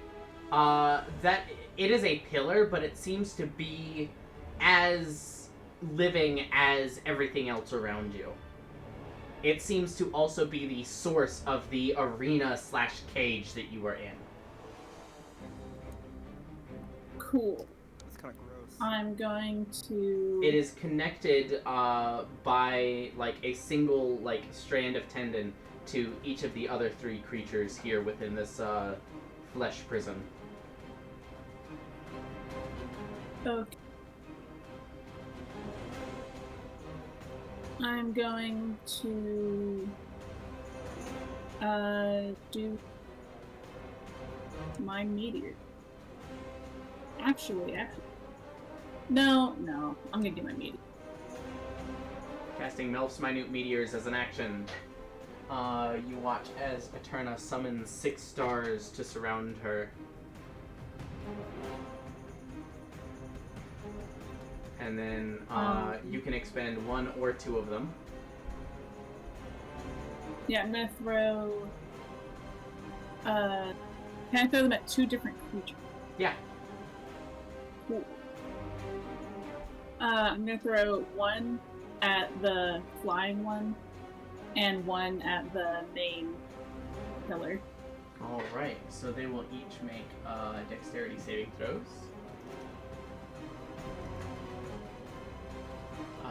Rolling.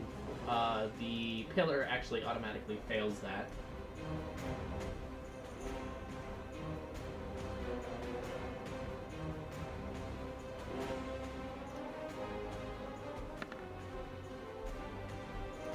And the hovering one fails as well.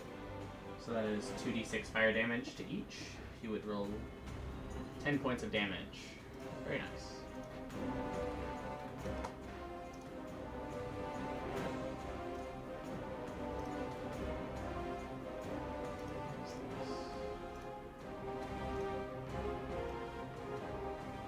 So do they each take the 10, or do I need to roll separate damage?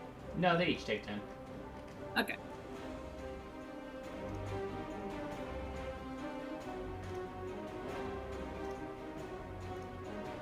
Cool.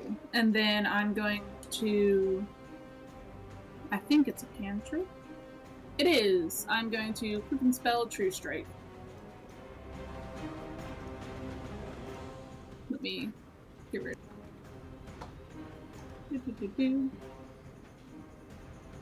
True Strike on the pillar. The pillar. The writhing pile. No damage resistances, immunities, or vulnerabilities.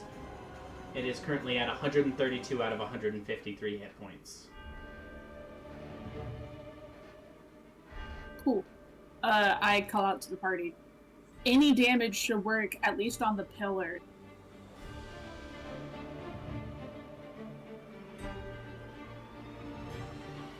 Will that be at the end of your turn? I'm going to move...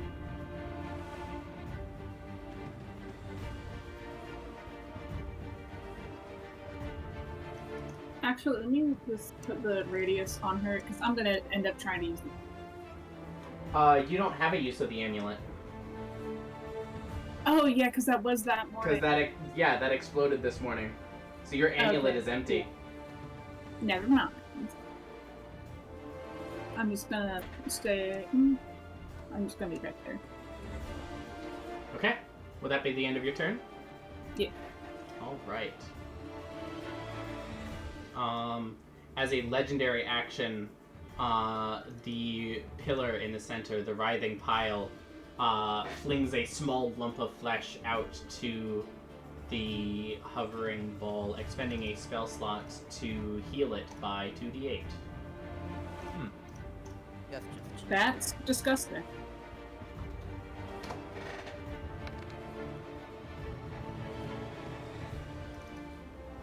Healing off all of the damage dealt by the meteor.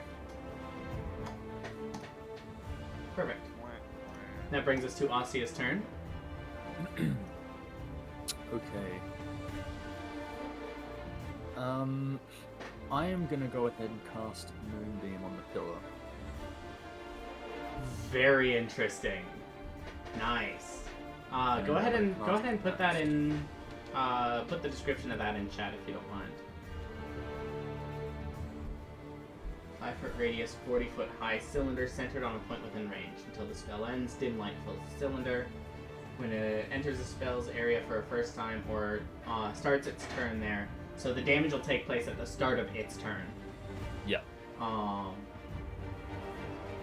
shape changer makes its saving throw with disadvantage. If it fails, it also instantly reverts to its original form and can't assume a different form until it leaves the spell's light. And then you can use your action to move the beam up to 60 feet in any direction.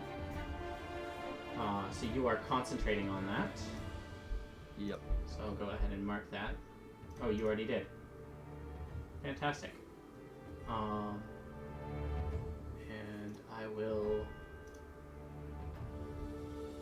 I don't necessarily have a token for your, I could probably find one. Hold on.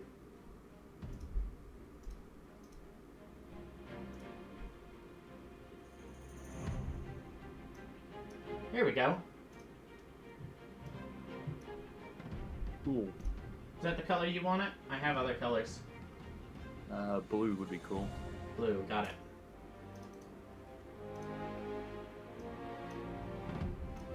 It would be on theme if it was like fire, but it's literally called Moonbeam, so... Controlled by Snappy. Save. Yeah. Perfect. Okay, I will cast that, and then... So that's your action. I will move... I'll move here. Okay. And then just to quickly have a look at something.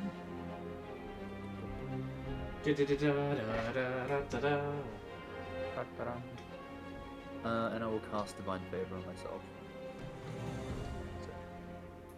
Both of those are leveled spells. Oh wait, that's right. Yeah. So, I'm unfortunately... unable to do the Divine Favor because it's both concentration, right? Well, they are both concentration, so you would lose concentration on Moonbeam, but you also can't cast a spell as a bonus action using a spell slot if you've already cast a spell using an action using a spell slot in the same turn. Oh, okay. You're limited to one spell slot per turn. Gotcha. Unfortunately. With one exception that actually does matter in your case. If you use your action surge, you can cast a spell using a spell slot with both actions. Right, okay. So that does matter because you do have that ability. But other than that, you can't bonus action spell and action spell unless the action spell is a cantrip. Gotcha. Alright. Yeah. Well, in that case, I will move the extra 10 feet to this guy, and I will activate Radiant Consumption. Is Radiant Consumption a bonus action or an action to activate? Fuck, it's a full action. I'm just gonna stand there. Fantastic. Alright. Alright. Hey, Moonbeam is still cool though. That's not something that I had expected you to do. So I thought it would be pretty useful to help chip away at it. I am all in favor of this. Very good. So Shalex, it is your turn. All right.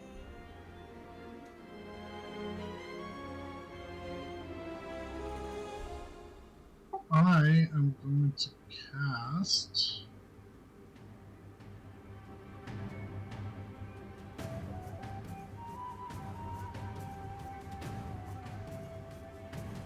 Flaming Sphere. Flaming Sphere. I can get you a token for that too. That's uncool. I assume you want it to be red. Yes. This one. There you go. There's your flaming. I think it's a 10-foot sphere, yeah? 5-foot diameter sphere. 5-foot diameter, so it is smaller. Controlled by Silver. Save. Where do you cast it? I cast it right here. Okay. And if you will put that spell in chat for me.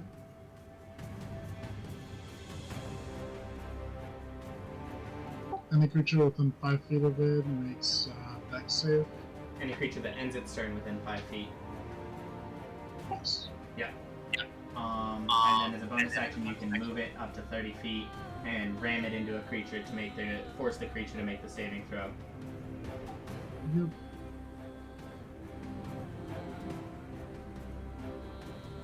Very cool. Very cool.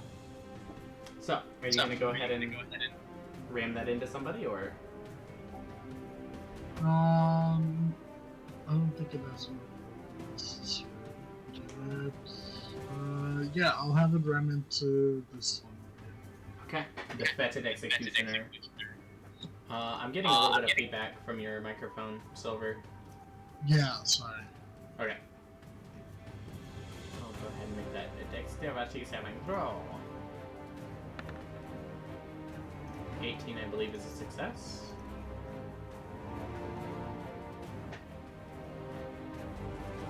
Yeah. So go ahead and roll damage, and it'll take half damage.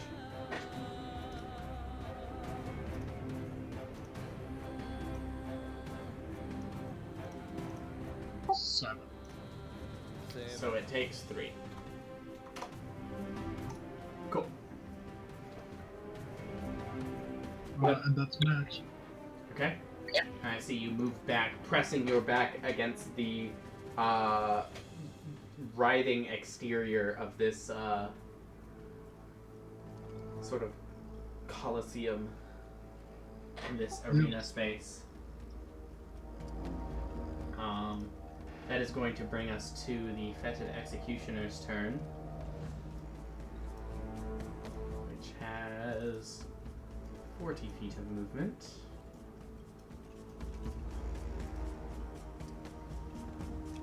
15, 30, 40. Perfect. Oh shit. This is really weird.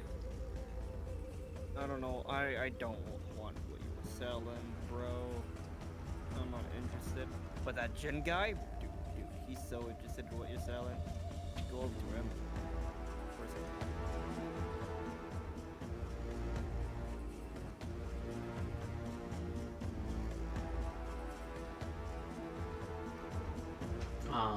As you are saying this, he reaches forward with this sort of claw and tries to clamp it around your body. So he's going to go ahead and take 1 attack. That's not very nice.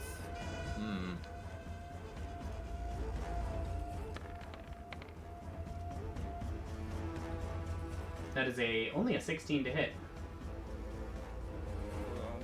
Well, that's fit. I have 15 AC, but I'm gonna use my protective wings and shit. So I'm just gonna. Alrighty. So as the claw reaches forward towards you, you seeing the sort of skull of the Dragonborn that this creature used to be moments ago, you burst forth the draconic energy from within yourself, and the brass spectral wings that erupt from your back press the claw out of the way, and it snaps shut on empty air. Alright, Alan, you said it was a Dragonborn, yeah? Used to be. Used to be. Is there a way, just from the skull, is there a way to tell which type, or do different Dragonborn don't have, like, unique skulls? There are skull differences, but they're small and hard to notice. Go ahead and roll a medicine check to see if you're familiar with Dragonborn anatomy like that.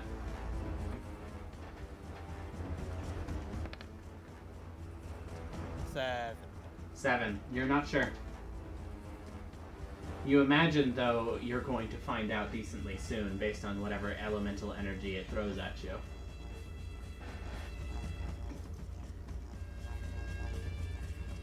But that will be the end of its turn, which brings us to Jin.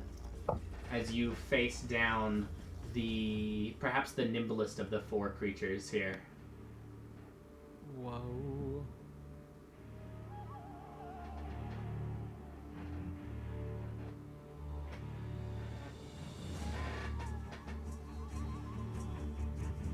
Alright, this guy right next to me. Yes. He just slashed at you with one of his limbs. You know, I'll return the favor, why not?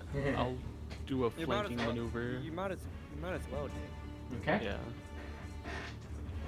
As you move to flank, the limbs sort of almost divide, and the eyeballs, originally focused on the front of its face, slide across the flesh to each face either of you. You don't gain any benefit from flanking this creature. Motherfucker. Alright, well, you can't dodge this, motherfucker. I say, as I miss. Say that. Fuck. Yes, that is unfortunately a miss. as one of the bladed limbs easily parries your stab out of the way. Fromsoftware was distracting you, dude. This is why I have a second one. What the fuck? Well, Another, you stab forward through an opening created, like the first deflection, that limb was out of the way, and you stab forward into the gap, and another limb comes up and bashes it out. You're starting to realize this creature's multiple limbs are definitely useful. Or maybe I just suck. Maybe. Maybe it is a skill issue.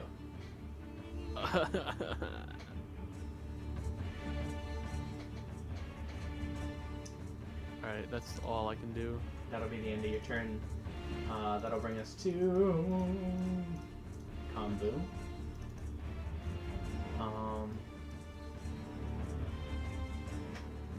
Let's see. He probably doesn't expect Invoke Nightmare to work here.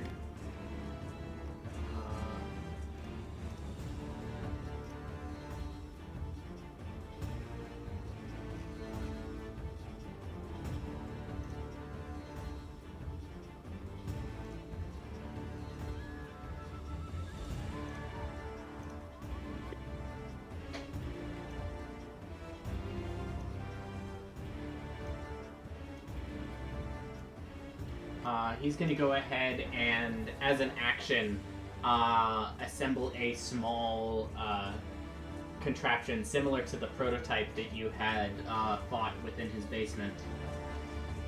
He's going to use his Eldritch Cannon. Horizontal space, surface within 5 feet of you. He's going to put it there. And then it's going to be a Force Ballista. And it's going to skitter 15 feet this way and fire at the Mournful Slicer.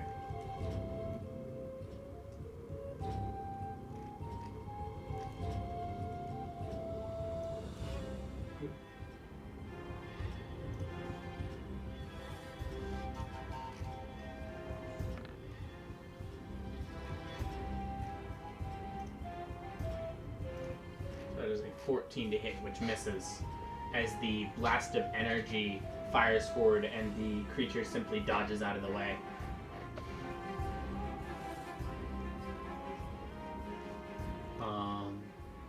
And then for movement, he's probably going to scoot a little forward like that. And that'll be the end of his turn. Which brings us to the writhing pile, as the pillar in the center begins to shift to react to the attacks around it. As a bonus action, it's going to summon a tendril. We'll summon it right here. And that's as this tendril of flesh suddenly bursts up out of the ground. It lashes out towards you, Eterna.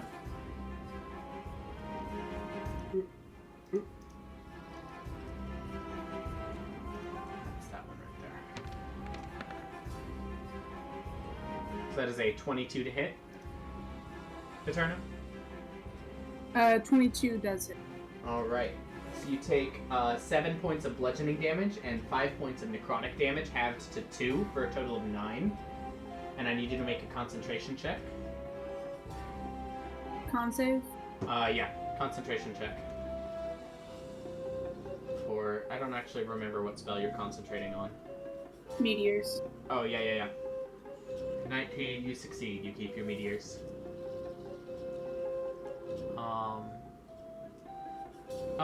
At the start of its turn, 2d10 damage from the, whatchamaffucket, the Moonbeam, Asya.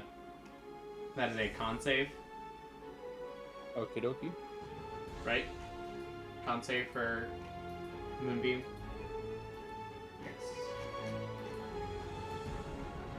No, you're dealing 2d10 damage. This is your moonbeam. Oh, fuck. Well, hey, at least you succeeded, Snappy. Yeah. You did great. Sorry to waste your nat 20 like that. It does succeed on its saving throw, so I think it takes half damage.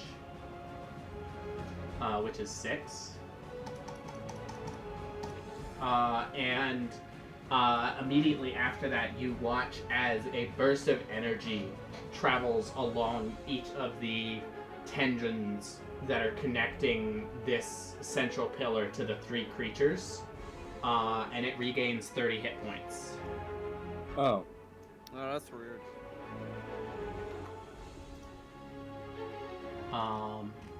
And then the fleshy tendril happens, and then as its action, it's going to go ahead and take its uncontrolled flail attack. That's going to be 1 attack at Shalex, 1 attack at Jin, and 1 attack at Ruben. Jin, you watch as a number of tendrils burst out from the pillar itself. One thinner, weaker one, almost whip-like, lashes out across the distance towards you, Jin. From the wall, Shalex, right behind you, a massive tendril just tries to slam across your torso, and a shard of bone from within this pile of mangled humanoid flesh just stabs out towards you. So that is going to be a weak attack against Jin. That is a natural 1, so that misses. And a strong attack against Shalex and Ruben. Shalex 15, I believe, misses.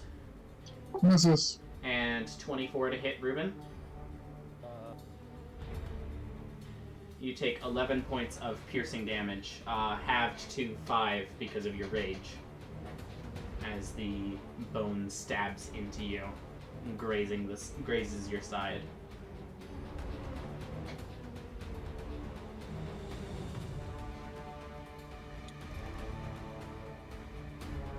But that will be the end of its turn, which brings us to Poyo, as this hulking, mutated, undead dragonborn stands in front of you, preparing for another swipe.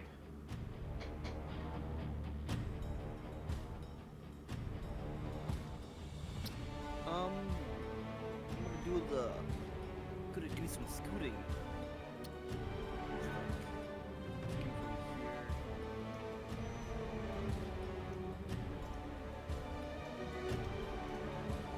Like that? Yeah. And I'm gonna shout out, "Ill, you have cooties," and I'm gonna use dragon wings and fly backwards. Okay. That puts Jin, I believe, in the radius as well, right? Yeah, but it gives him advantage, doesn't it? Yeah, it does. So go ahead and post that spell in the chat for me.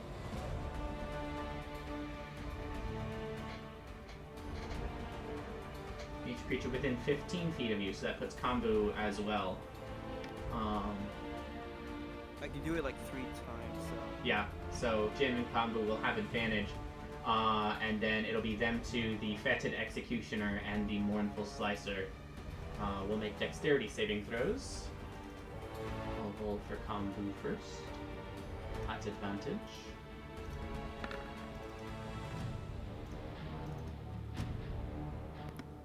You said I have advantage? Yes.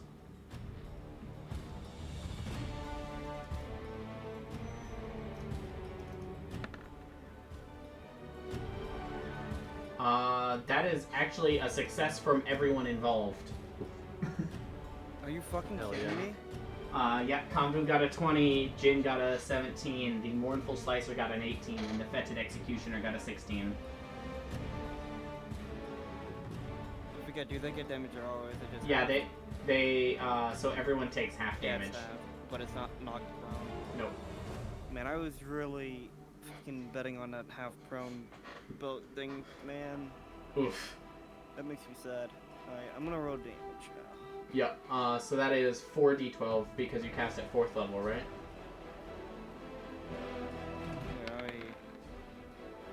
That doesn't have the 4d12 on it.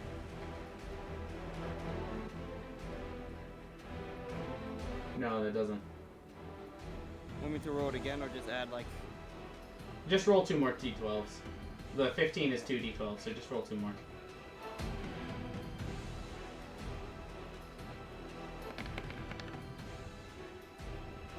So 15 and 8 is a number. That's 23. Halved is 11. Yeah. So 11 points of bludgeoning damage to everyone involved.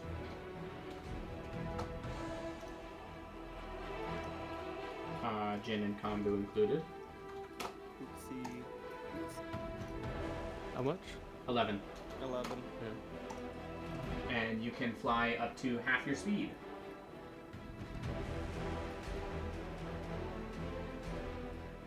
It's like... around here. I think your speed is 30 feet, right? Yeah, isn't it? Fucking, what's it? So you can fly up to 15 feet. Yeah, it does. That's Yeah. Yeah. So, whoosh. yeah. Getting out of the dare. Getting out of the area. I'm gonna... Dragon Man. Alright. As the wings that you had summoned to deflect the hit, you suddenly lash out with them and force yourself away from this massive creature. And you reach deeper and pull that draconic essence out to the fore, and your skin is now covered in these brass scales, and this energy hovers around you. And I button up my jacket. And you button up your jacket. Except for one of the buttons, because you accidentally ate one of them. Well, accident. I just wanted to know. Yeah. Is that going to be the end of your turn then? Unfortunately. Cool. And that's going to bring us to Ruben, top of the round again. Okay, well, I'm gonna give up hitting the pillar for now. Did you take the damage that you were dealt by the pillar earlier? Yeah. Okay. I was just asking because it wasn't showing up on your... 10 points. Oh, yeah. Okay. My bad. So I'm gonna run up to this guy and I'm gonna jump at him with my axe. Alright. The writhing pile is going to take its reaction to make an attack of opportunity.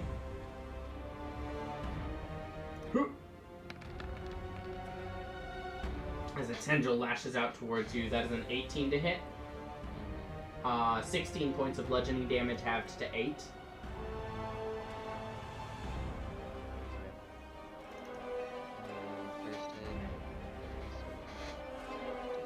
Strike the giants. Go ahead and swing. Boom! That definitely hits. Roll for your giant strike. What is it, 1d6? Yep. Hail, stone, frost, fire. Extra 1d8 fire damage.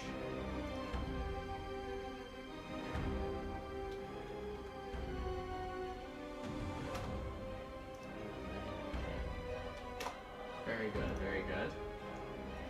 Does a 17 hit? I think a 17 hits. Yes, a 17 hits. For 11 points of damage there. Will that be the end of your turn? Yeah. Alright, as a legendary action, the writhing pile launches another ball of flesh out from it, expending a spell slot to heal the fetid executioner. It's going to expend a second level spell slot this time to heal for 3d8.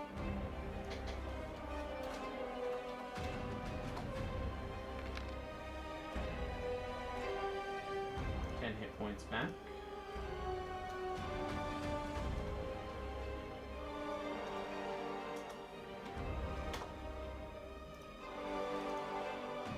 And that brings us to the Mournful Slicer's turn.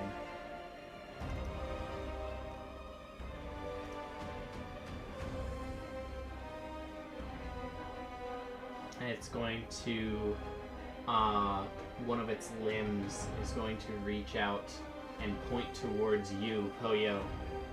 I middle finger, I do the thing, I do the middle finger. And this sort of song, this wordless, almost wailing emanating from it begins to ring in your mind. It is casting a spell. If anyone would like to, react to that. Ah!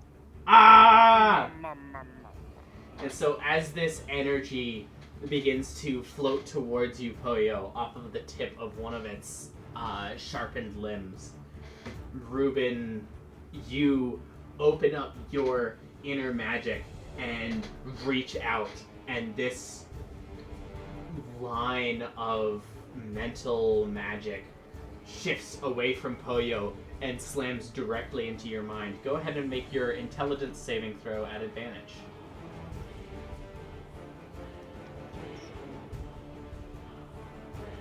That is a success. Yay. So that was a 3rd level spell. So you can either gain some, regain some hit points, which I don't think you need,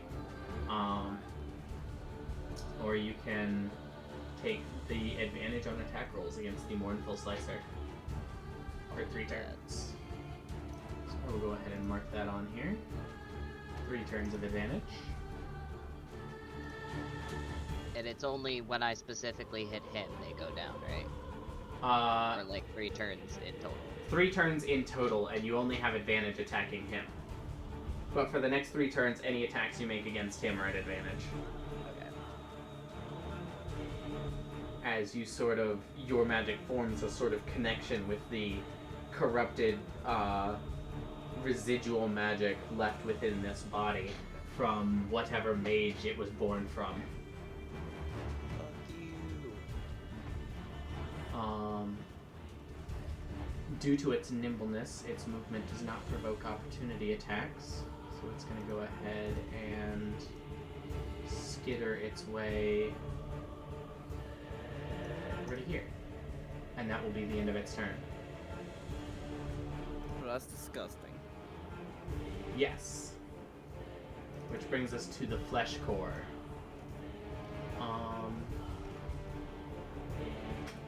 The first thing it's going to do is go ahead and take a bonus action to make a stealth check.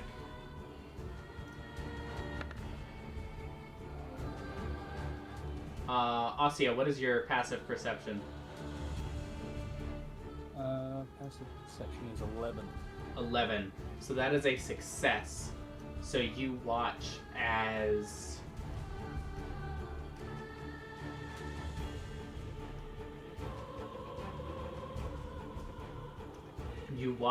the core suddenly, the flesh stops shifting and it sinks into the ground and disappears from your view. And it can do that. And then it will take its movement to go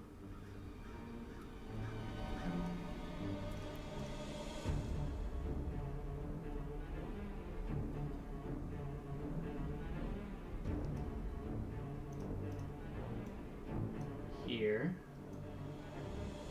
No.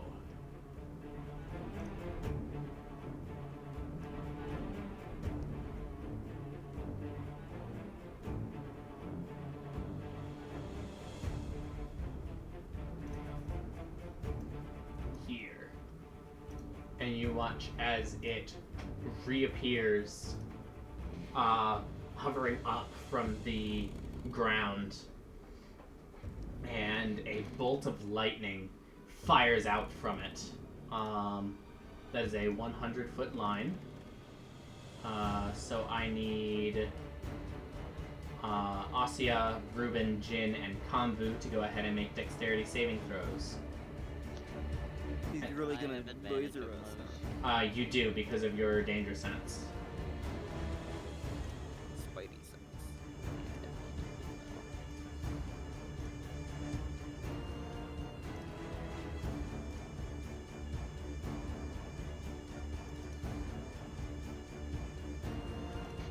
And Kanvu, dexterity save. Very nice. So, that is a fail from Asya and a fail from Ruben. Jin and Kanvu succeeded.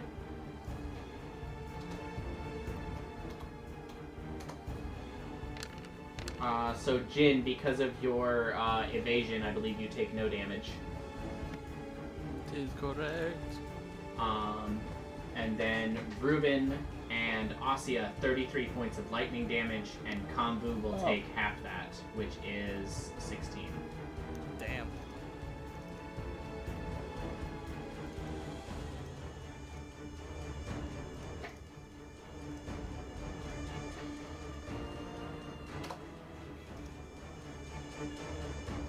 And that will be the end of its turn.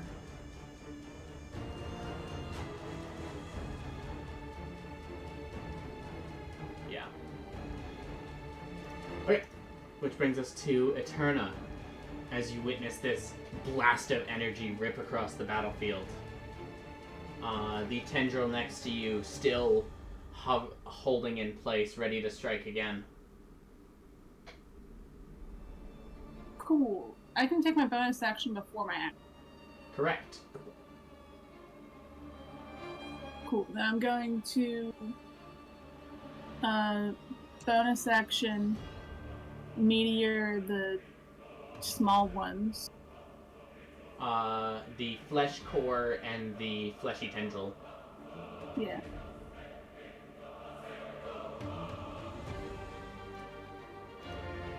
Alright, they will make dexterity saving throws.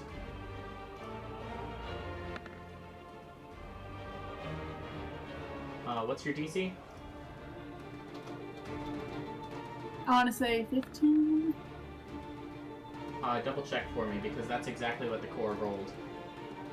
And the tendril fails. Yeah, 15. 15. So the core succeeds and the tendril fails. Go ahead and roll damage. Quick question. Is Alan cutting out for anyone else, or is that just me? Am I cutting I out? don't think so. Not for me, no. Yeah, he sounds fine for me. Okay. Cool. Just Well, me. he sounds like Alan. Yeah, it's really unfortunate. I wish I could change that. Sounds like that one monster. It sounds Yeah, like Sounds every like my other monster. head. He sounds like my other head. Sounds like a lot of people that we know. Wow. Sounds like Draevok. I sure do. Wow. Wow. So yeah, go ahead and roll damage at Eden.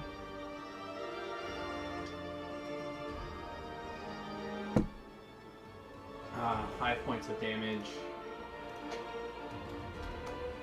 And then that goes down to just 2 points of damage for the core itself because it succeeded. So that's your bonus action. And then for my action, I have advantage on the pillar.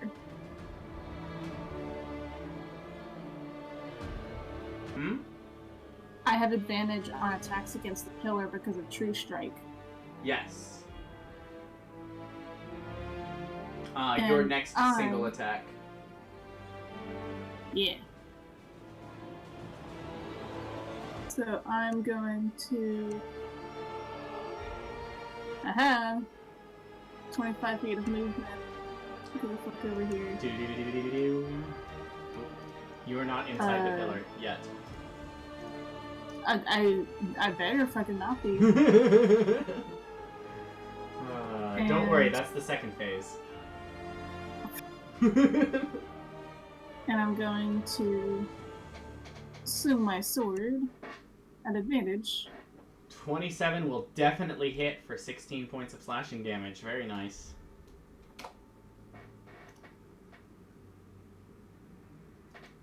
And then I'm going to... Yeah, this pillar is definitely not difficult to hit. This pillar is definitely not difficult to hit. Yeah. That's the end of my turn. Alrighty. That brings us to Asya.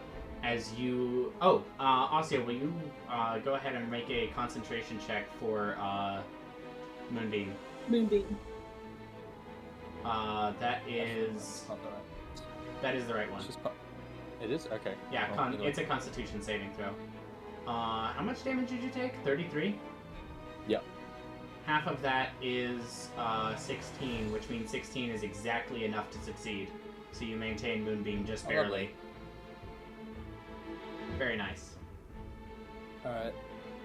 I will not move the Moonbeam, I'll leave it burning Mr. Pillar. The writhing pile. Yes. I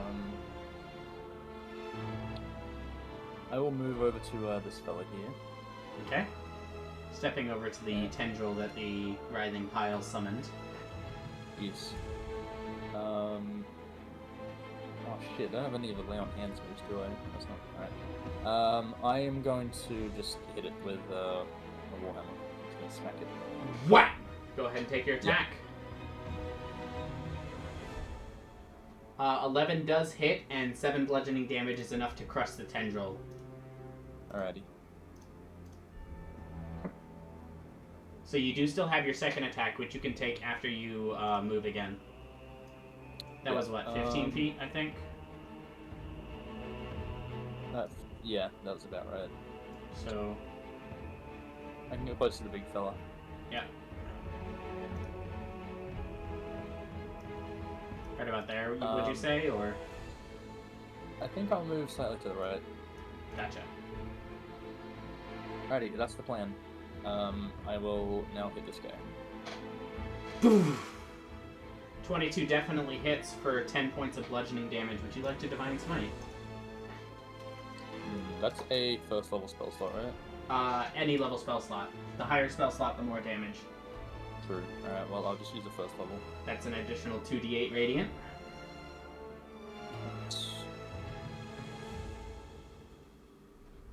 Well, extra 8 damage. Not bad. That's like a whole nother attack on there. That's crazy, man. Crazy. Very good. Anything with your bonus action, or? I'll probably take the dodge. Dodge move. Dodge is a full action. Frickin' frick. Yeah. I think the only bonus action you have is your second wind ability. Which you get special stuff with your fighter subclass. Yes. So you can do that, or you can hold off if you want. Yeah, I'll just wait. Okay. So that brings us to Shalex, as you are pinned between the, you now know, very unsafe wall and this slicing monstrosity. Alright, first things first, bonus action, Flaming Sphere, rush attack on the big guy over here. That's the writhing pile, the pillar. It automatically fails its dexterity saving throw because it is a stationary object.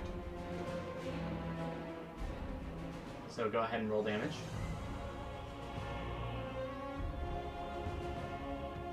$11 points of fire damage to the writhing pile. Very good. That is my bonus action. As to my action,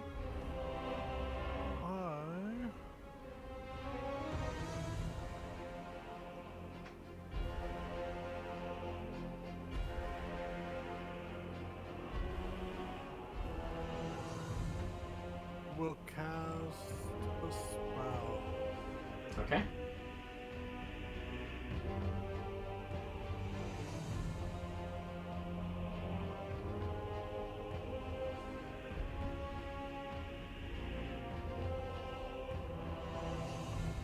there a way I can make my way this way? No, that's squished a little bit too close into the wall.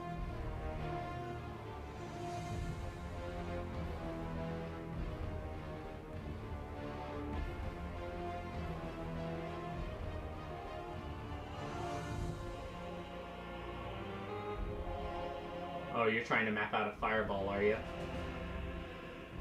No. No. You didn't see that.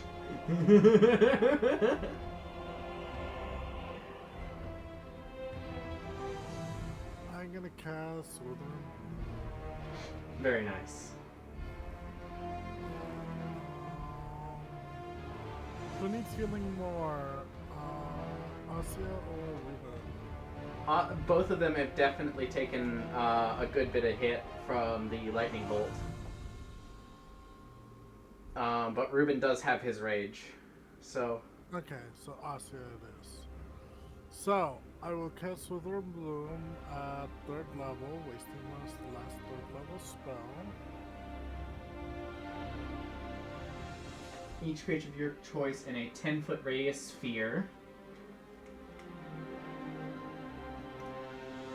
Can you give me a 10-foot radius sphere? You can just mark it out with your measuring tool.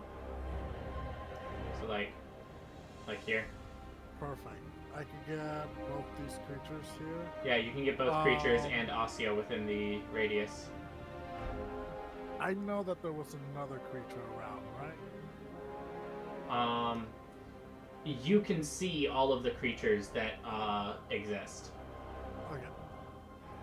So there's nothing that's currently invisible. Although one creature did go invisible momentarily. Got it. And that Jin is standing so still right now. Withering Bloom right here. So they will And each make con saves.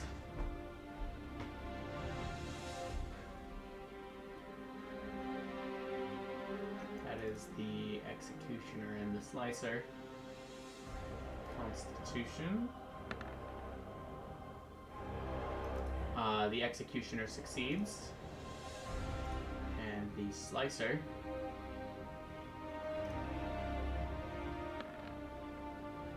also succeeds. I'm rolling really well on saving throws. So as much of necrotic damage, right? 11. Yeah, necrotic. So they each take 5. Do I see that necrotic damage or fire damage is doing more damage to them, or less damage? So far, you haven't noticed any damage types being particularly effective or ineffective. Perfect. You get the sense that even if something would normally be particularly effective or particularly ineffective against a part of these flesh creatures, they are so much an amalgamation of so many different things that all of the resistances and vulnerabilities cancel out, leaving them equally vulnerable to anything. Got it. I will go over here and flank. Okay. Flanking with Ruben would actually be right here. Is that what you wanted to do?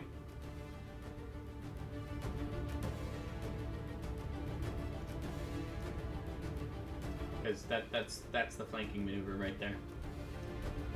Is that what you wanted to do?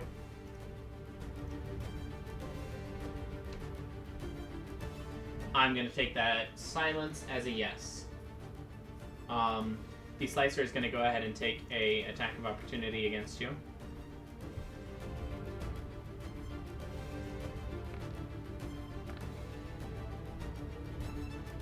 And miss terribly with a natural 1.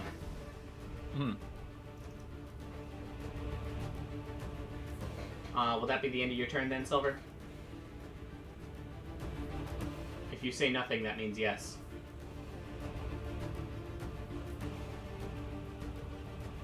Cool. At the end of your turn, the Writhing Pile is going to take its second of its 2 legendary actions per round and send another lump of flesh towards the Fetid Executioner. First level again, for just 2d8 healing.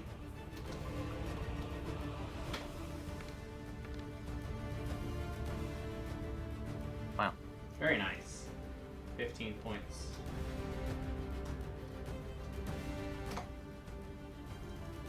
Sorry, I'm back. Welcome back. You said you wanted to flank with Ruben, so I adjusted where you were moving so that you would be actually flanking with Ruben. The Slicer took an attack of opportunity against you and missed terribly, and at the end of your turn, the Writhing Pile used the second of its 2 legendary actions per turn order to heal the Fetid Executioner for 15 with a first level spell slot. It rolled very well. Which brings us to the Fetid Executioner's turn, and he has a lot of targets. So who does he want to fight? Or does he want to try to use an AoE?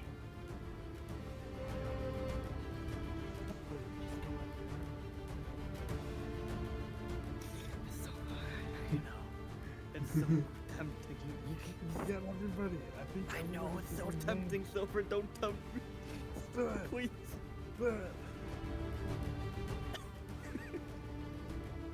Let's do it, player. It's that feeling I get with Drogos. Everybody's in one spot. But we can't. The fire nature gods will be happy. Just do it.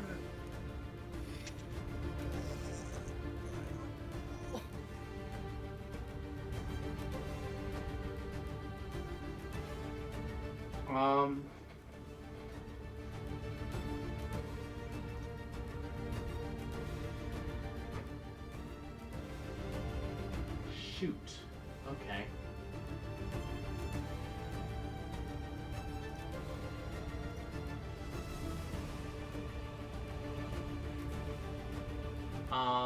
As a bonus action, it is going to begin casting a spell.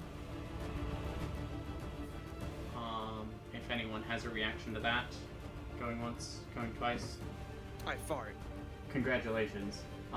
You made it smell slightly better in here. Oh, you have no idea. It is going to go ahead and cast Overloaded Smite. You watch as it takes its arm and channels bolts of lightning across it, and then it reaches out for, we'll say, Shalex.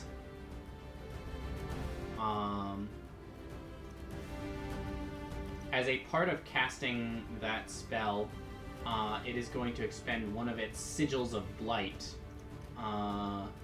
to conjure acrid winds around himself.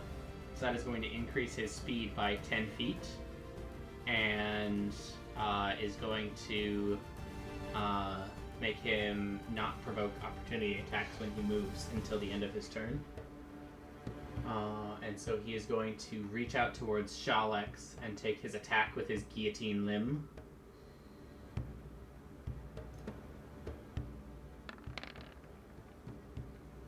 Is that the one behind me? No, that is the big guy in the middle. Oh, got it.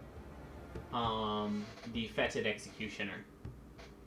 So that is a 19 to hit, which I believe misses. Misses. This guy is rolling really poorly. But that's fine. And then with his movement, that means he is still concentrating on the smite. And then with his movement,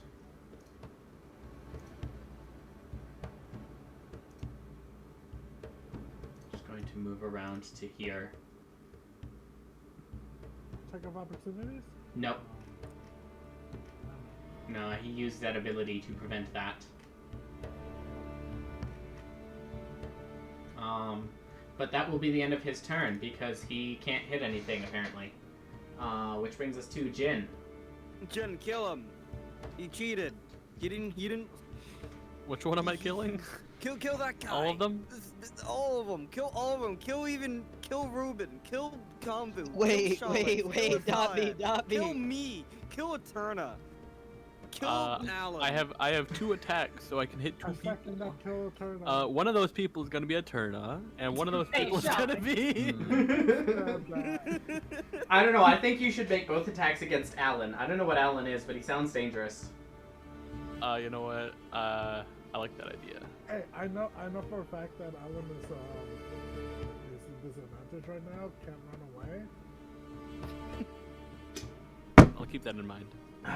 Is this the same person that I can't do flanking with, or is that the different guy? No, that is the smaller guy. That's this one. All right. Has flanking worked with this guy? No one's been able to make it happen yet, but... Hey, you know what? I'm gonna make it happen. Alright, first... Yeah, let's try to hit first. Yeah, flanking does work on him. Alright. Toaster strudel. 17... Oh, does a 17 hit? I think it hits. No, yeah, 17 hits. Oh, thank God. Alright, fuck you, take 29 damage. 29 points of damage. Let's see. As a reaction... He does nothing. He's going to cast Curse of Leeches on you. Well, that sounds fun. So, as you... Counterspell. You don't have Counterspell. Counterspell! I know for a fact nobody in this party has Counterspell. I used to, but in my defense... Warlocks aren't very good at counterspelling things. No. They don't have the spell slots for it.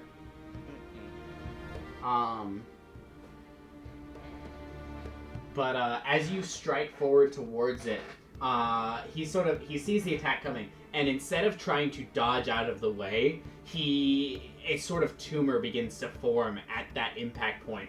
And as you stab into it, a spray of these small mealworms slashes out towards you. You take 2d6 points of piercing damage. Automatically? Automatically, no save or anything. That is going to be 8 points of piercing damage. Can I uncanny dodge that? No, because it's not an attack. What? Okay, fine. And you Hey, can Francis do that? He's a tumor. How dare you? And you are, as the leeches attach onto you. So at the end of each of your turns, you're going to make a Constitution saving throw. On a fail save, you take 2d6 necrotic damage, and on a successful save, it will end. Yes, sir. But that is his reaction, so you can go ahead and take your second attack now if you would like. Instead of doing that, I'm gonna shift. Okay. Shift. Shifting gear. The monkey somehow becomes more monkey. Banana bread. Do do do do do. Banana bread. Do do do do. Banana. Do you want the banana? This banana for you. Tonight we've danced around in Alright. flame. Well, I've done all the killing I can. Is that Fuck you. Is that at the end? At him. He'll die. Is that the end of your turn then? Action, bonus action, movement, that's it. Alrighty. Yep, that's all genders. That's all the genders. Shut up, Tyler. Action, bonus action, and movement. Yeah. Which one are you? I'm actually a reaction. Comments below. I'm actually a reaction. Reaction are fake people. Oh. Get real. Well, I mean, I am a second head on Jin. Yeah. So it is now Kombu's turn. What's Konvu doing? That's a good question. That's why I asked. Can inspiration for that? No. Well, it was worth a try.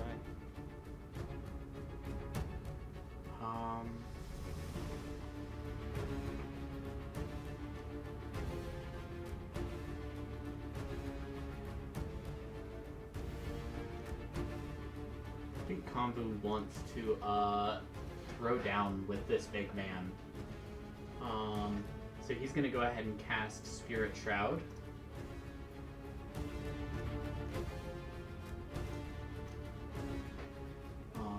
which is...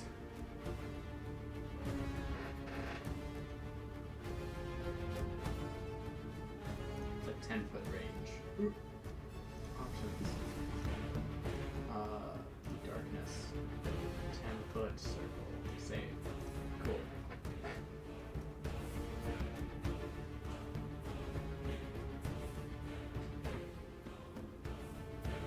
So that's his bonus action. And then as an action, he's going to go ahead and take his attacks against the Fetid Executioner here. Slice, slice.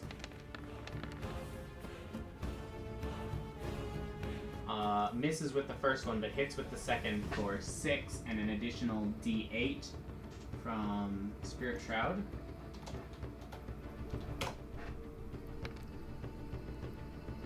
Oh, fantastic. So a total of 7 points of damage there.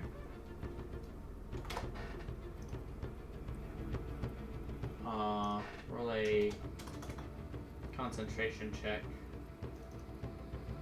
Oh, and I need to roll one for... How much damage did you do? 29, Jin? Yeah, 29. Alright, concentration check for that damage. He loses his spell. Wahahaha. So he no longer has that smite that he cast. Which is fine.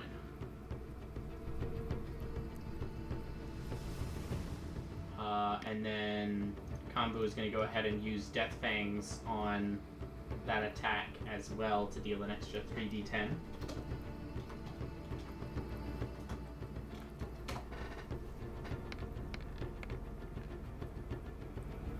For another 9 points of damage.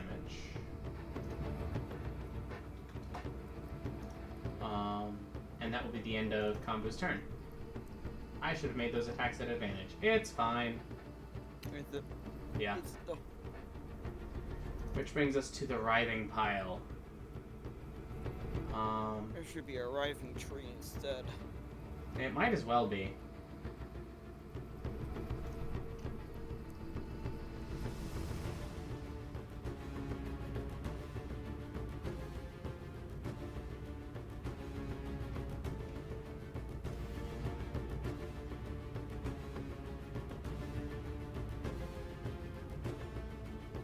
Good lord.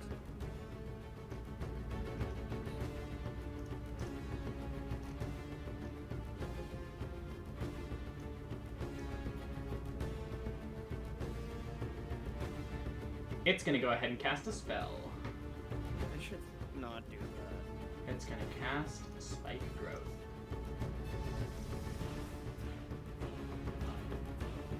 Right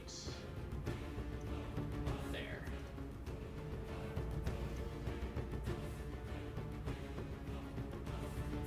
So the ground in a 20-foot radius centered on a point within range twists and sprouts hard bone shards. The area becomes difficult terrain, and whenever a creature moves into or within the area, it takes 2d4 piercing damage for every 5 feet it travels. So whenever you move within that black circle, you take 2d4 piercing damage per square of movement. That sounds amazing.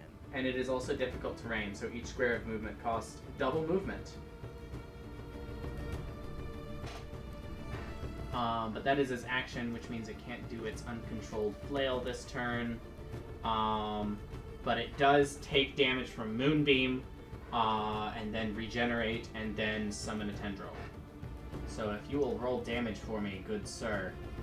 I did. Can I do it again? Sure.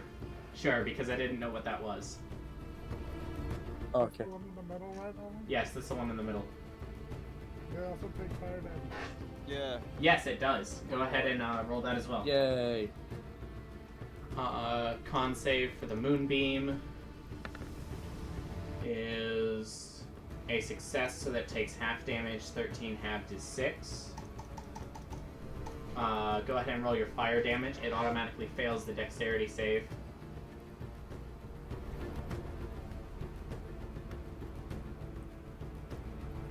Nine points of fire. And then it regenerates 30 hit points, which brings it not quite up to full again. My god. Yeah, as you watch as it's regenerating, it is pulling energy actively from the three creatures, the three other creatures in this arena that you are fighting. It seems to be pulling more energy from the flesh core than from the other two. Maybe because the flesh core seems to have more magical energy itself. And then, as the last thing on its turn, it's going to summon a tendril.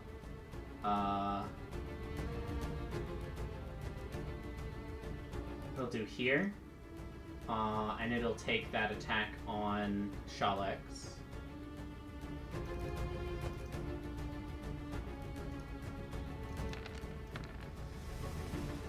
That is a 20 to hit.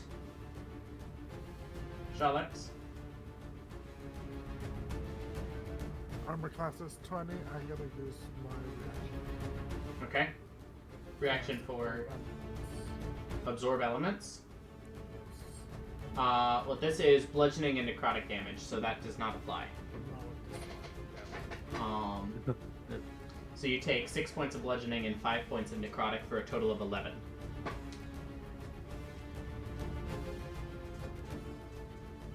And that will be the end of its turn, which brings us to Poyo. You know, I just realized something.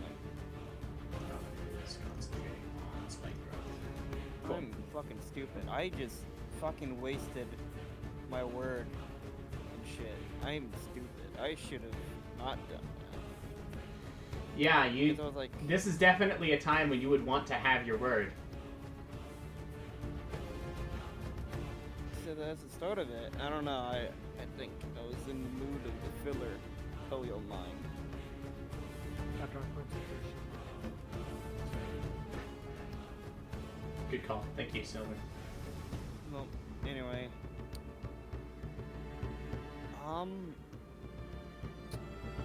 I rub my hands together and I, Houdini, sickening radiance and shit, and you hear a comical fart sound.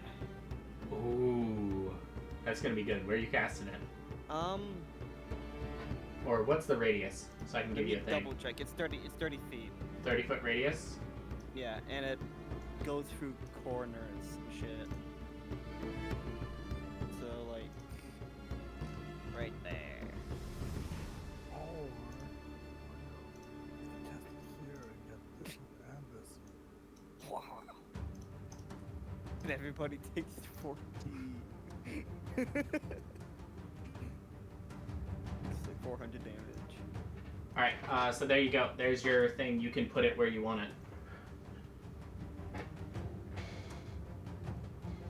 That is a huge fucking radius. That's a 30-foot radius? Yeah.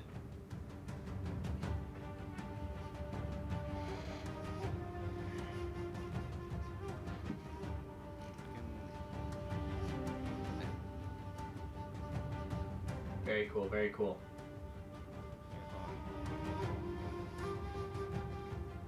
There, maybe? Is that better? Up to you.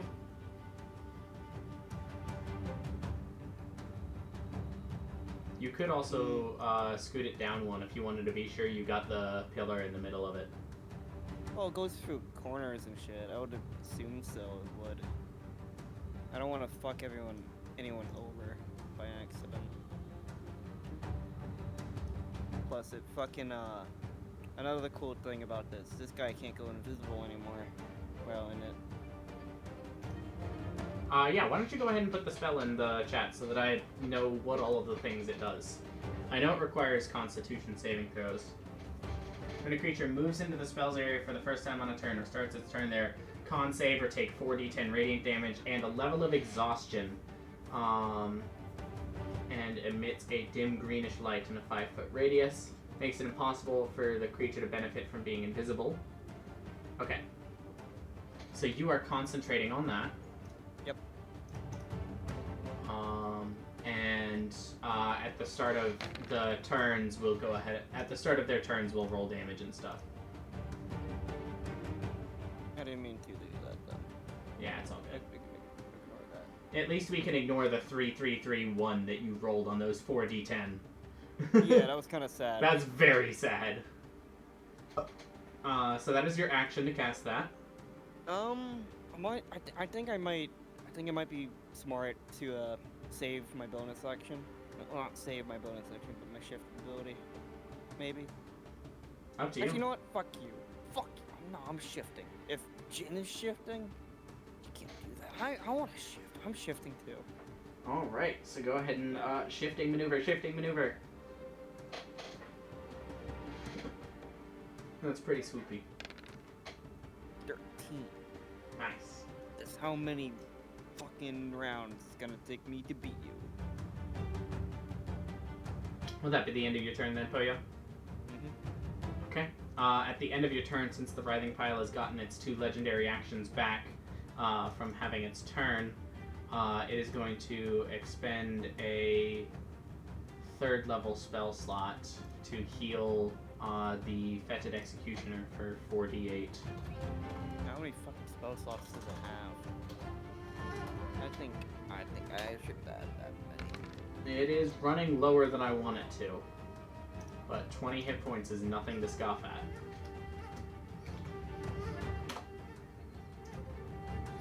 So that'll bring us to Ruben's turn, as you suddenly find yourself surrounded by a field of sharpened bones. Remember, each 5 feet of your movement is halved through the black area, and each 5 feet deals 2d4 piercing damage to you.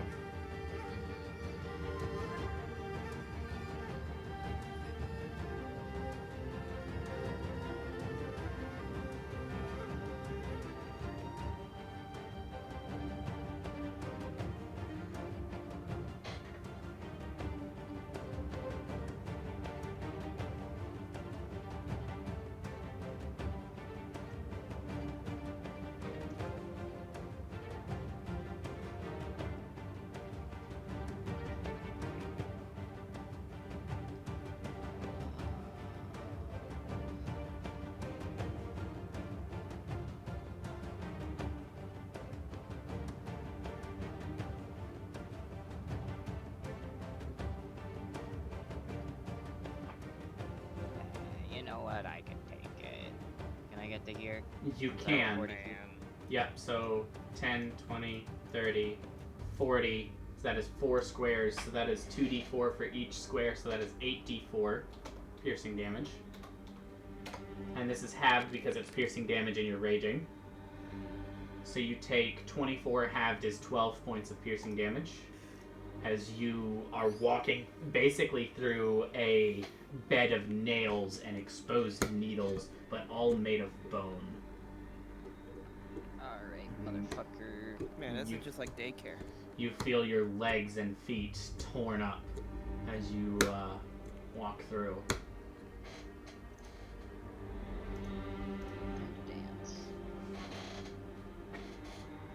You do not. You do have advantage. You're right. Yes. Do those hit? I think at least one of them hits. Yeah, the 19 hits. The 15 misses. So I did strike the giants on that one. Yep. So go ahead and roll for your strike of the giants, and that is 12 points of damage there. 2. Stone giant. Stone giant. An extra 1d6 force damage, and make a strength save or be pushed 10 feet away from you in a straight line. So 1d6 extra damage. And I say that's probably the best that I can do for 10 feet away. Alright, I'm good. Very cool. Very cool. So that is now its turn. And it is going to pretty much just head back straight over to you. And it's going to take its 2 attacks on you.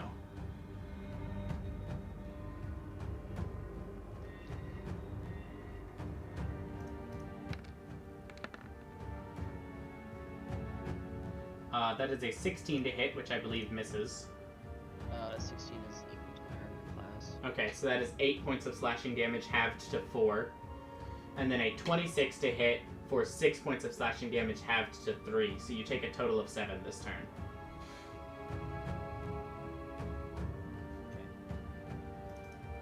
That will be the end of its turn. At the start of the Flesh Core's turn, it is within Sickening Radiance.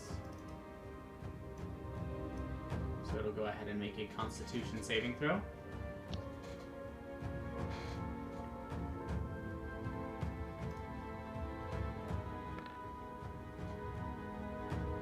That is a success with a 20. Not a natural 20, but a 20. Oh, Christ, man. But it still has the exhaustion? No, exhaustion is only on a fail, but it does still take half damage. Okay. I think. No.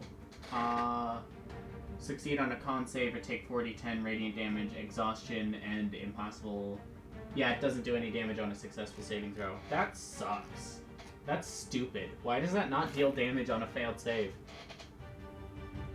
I want to change that. Actually, what about the fucking... Is the light of becoming invisible still a thing, at least? No. No? No, it succeeded on its saving throw, so apparently there's no effect, which is really awful. No, I mean the light and shit? That doesn't make any sense, though. You don't roll, like, a Constitution save to dodge light. It's kind of stupid. I mean, resist light, excuse me.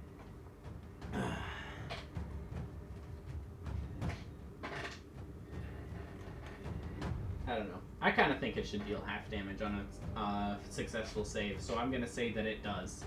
Are you making all of the damage fire damage? Yeah. Okay, so that is 27, 31, halved is 15. I didn't mean to roll it twice, sorry. No, that's fine.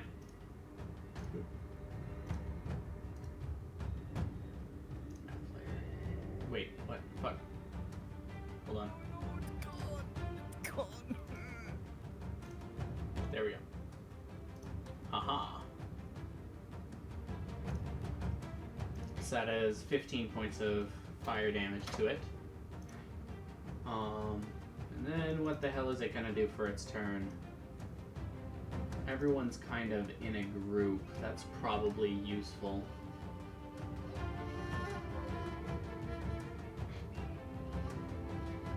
Yeah, so it's gonna go ahead and cast Heat Transfer at 4th level. Heat Transfer, for those of you who weren't aware, is one of the homebrew spells that I recently approved. It's gonna move before it casts it. It's gonna go over here. And then cast this using a spell slot of 4th level or higher. It's a 20-foot radius sphere, which works to hit all of these. So that is Eterna, Ossia, Shalex, Reuben. I need con saves. Let me... Oh.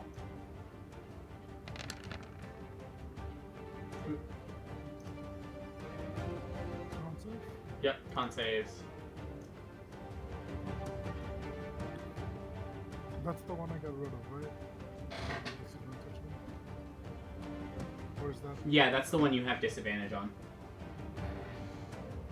So, Ossia, you succeed with a nat 20 and take no damage. Reuben, you fail, so you're going to take 13 points of cold damage. Eterna, you succeed, you take half, so that is, what is it?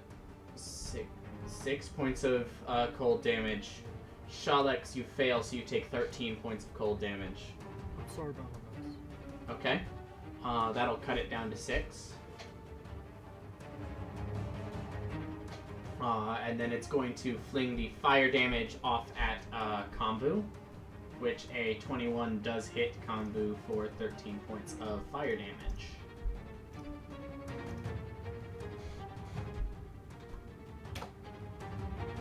I will roll a concentration check for Kombu's Spirit Shroud. And then Eterna, I need a concentration check for your meteors, and Snappy, Ossia, I need a concentration check for Moonbeam. Okie dokie. Meteors are gone. Is it a save throw again? Yes. Fuck. And Moonbeam is gone, unfortunately.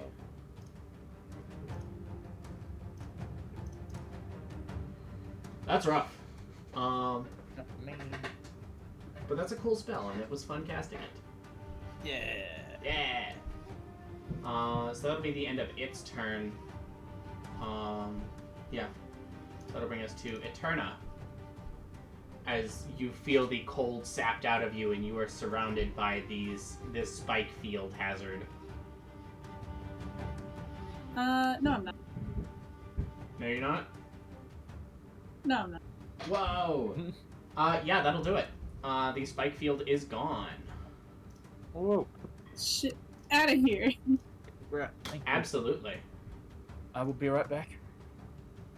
Okay. And So that's your then action. I'm going to... what do I... I'm trying to think of what to do.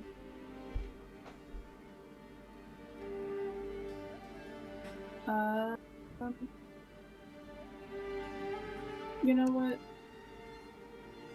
I'm gonna do a stupid thing. Uh-oh. If it will let me. Oh wait, I can't do that on this turn. And it is 2 points. Okay. I'm gonna hold on since I can't do it on. I'm going to...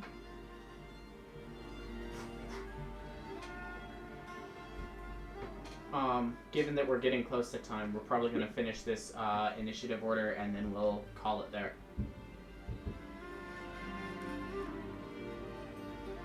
Yeah. That's about all I can do. You do have movement.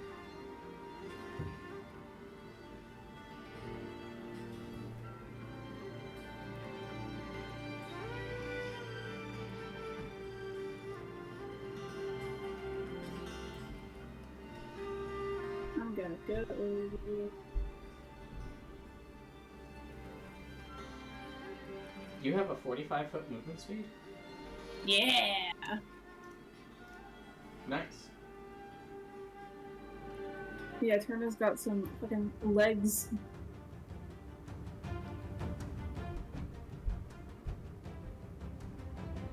And then, yeah, it's gonna be the end of my... Alrighty, which brings us to Asia's turn. Snappy, are you back? Going once, going twice. Okay.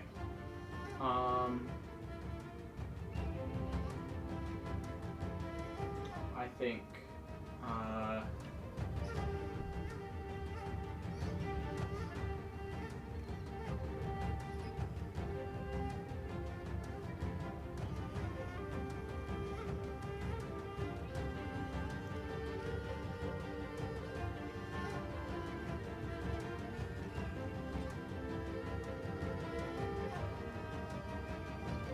I think as a bonus action, Asia will use her second wind feature,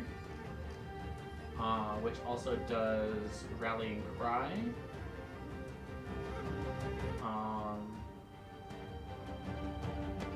Sorry for the hold up, I'm back. Welcome back. I was about to take your turn for you. Oh. Well, it's okay.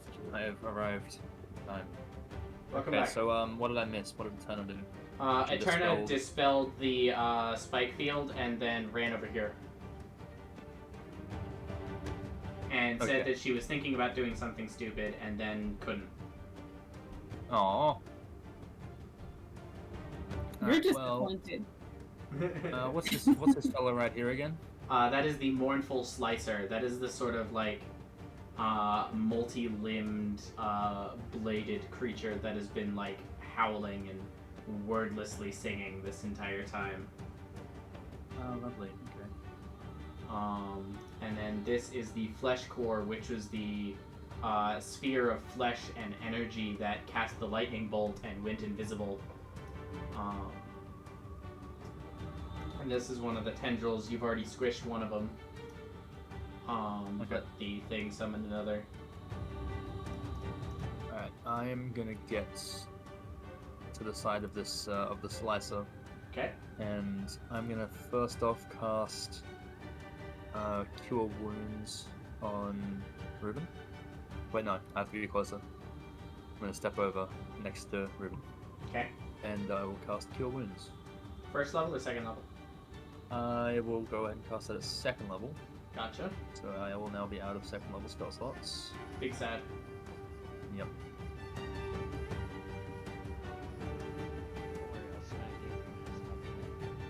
He's literally curing your wounds right now. I think that qualifies as nice enough. Well, we will get. No, I didn't need more. More. I mean, if you want me to, I can go ahead and let Ruben take his turn and then step off when it's the Slicer's turn. No, we can stop. Okay. Also, with the spellcasting modifier, is that my spell attack, or is that the modifier to charisma? That's your charisma modifier. Okay, So cool. it'll be 2d8 plus, what is it, 4? I believe it's 7. Oh, unless it's the flat stat. Yeah, it's the flat stat. It's not Okay. the charisma save. Yeah, so 2d8 plus 4, I was right. Alright, you gain 12 health. 12 hit points for Ruben. Oh, I forgot to take down your advantage. And at this time, I'm also gonna go ahead. Actually, so if I take. Okay, so if I take action surge here, I will get my double attack, right? Yes, correct. That's the plan. Okay. I will action surge, and then I will go for 2 attacks on the slicer. Fantastic. And if any of these hit, I'm also going to expel a couple of spell slots Divine for my Smites. Divine Smite. Yep. Yeah. So we'll go. Bring it 2 in. hits, That hits. That misses. 20, 13. Okay. Well, I will do 10 plus. It's 1d8, is it? Or 2d8? A first level spell slot is 2d8. So it'll take 19 damage total. Very good. Yeah, it is definitely starting to look injured. Some of its limbs seem more broken than they already looked. And are like sort of twitching slightly as the muscles that were attached to it are now less attached and are trying to move it, and it's just, it seems to be inhibited by its wounds. I think I'm making a dent in it. So will that be the end of your turn then, Ossia? That'll be it. You do have a bonus action if you want a second wind. Because that was what I was going to do for your turn before you got back. That was one of the first things I was thinking of. That's why I mentioned it. Okay.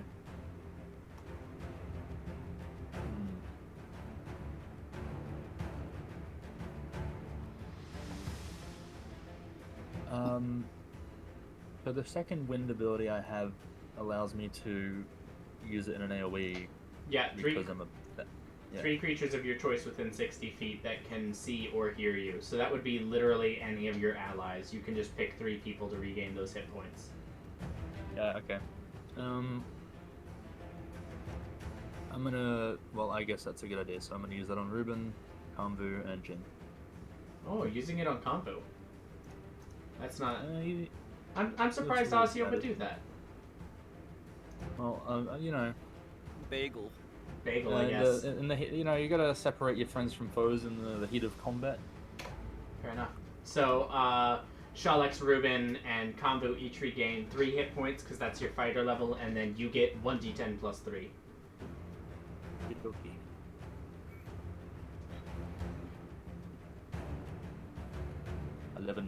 Very nice. Shalex and Ruben, you got your hit points.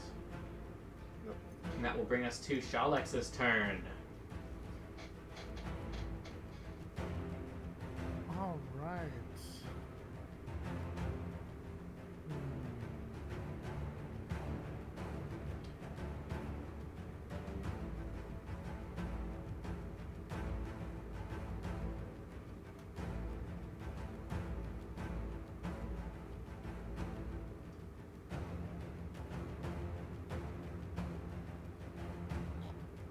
I stand over here. Over here? Okay. If I stand over here, can I get both of these in the 15-foot cone? Without getting Ruben or Marcia.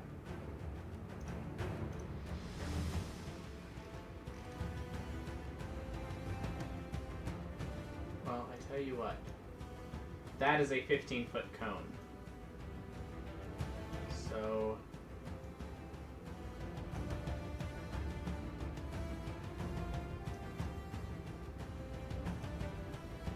No.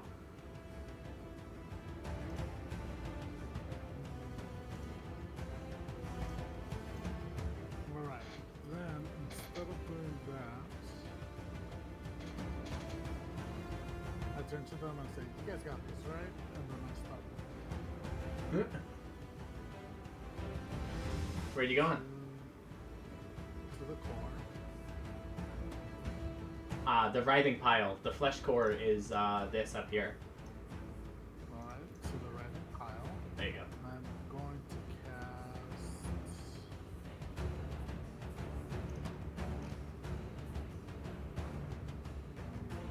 Fireball. Grease.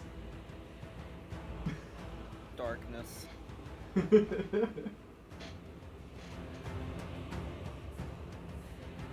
my action to summon Wildfire Spirit. Okay. Where? On the other side. Within the Sickening Radiance, then? On the other What's side. fire damage? Isn't he? Aren't they immune to fire damage? It is fire damage, so you could do that, and that would be... Let me see.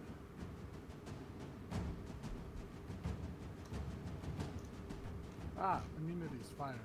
There you go. So yeah, it wouldn't be affected by the Sickening Radiance spell then. Perfect. See, I know things again. Good call, Tyler. Good job, Tyler. Good job. Soundbite. It's gonna, that's my action to do that. Yep. Bonus action. Doesn't it deal damage when it's summoned? It does. 2d6. 2d6. Spec save. Auto fails. Minus 6 points of damage there. On Wildfire Spirit's turn, it's gonna teleport 15 feet. It's gonna teleport only 5 over here. Okay. And then that's another dex save, right? Yep. Auto fails for another... 1d6 plus proficiency bonus. Just... So 9. 9. Very good.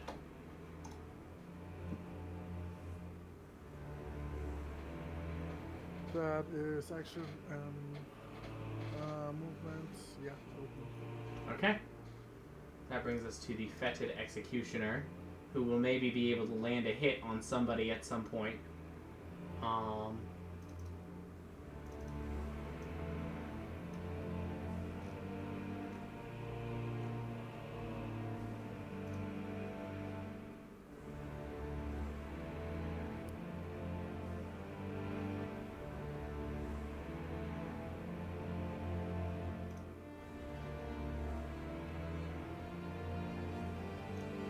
Yeah, this is what it's going to do. It's going to take its bonus action to cast Acidic Smite.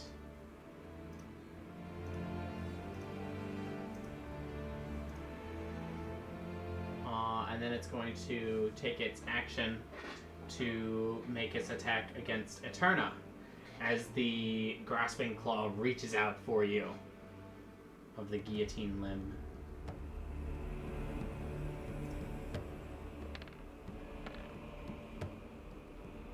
That is a 30 to hit. As I finally rolled more than a 5 for this guy. So Eterna, I assume that hits. A 30 does hit, but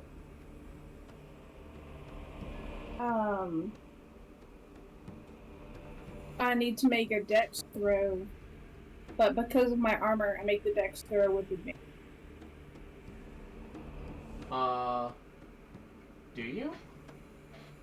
From my understanding, or is it dex checks or just dex throws? Let me look at it. With the dampening field at the bottom. It's just dex checks. Yeah, dexterity stealth checks. That's just stealth. Quick, Eterna, hide.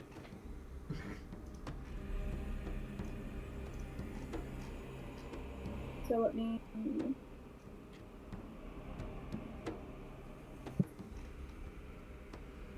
Alright.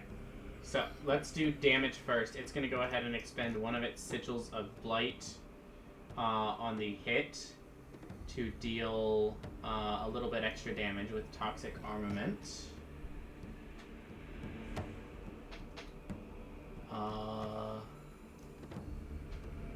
It'll do another first level spell slot. So that'll be, you are above half hit points, so that's going to be a total of 4d6 extra.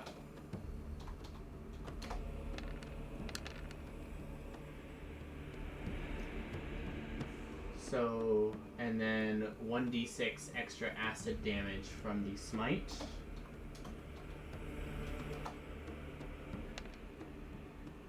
Jesus, okay. So that is 12 points of slashing damage, 19 points of poison damage, and 6 points of acid damage. And you have a -1 penalty to your armor class for your armor.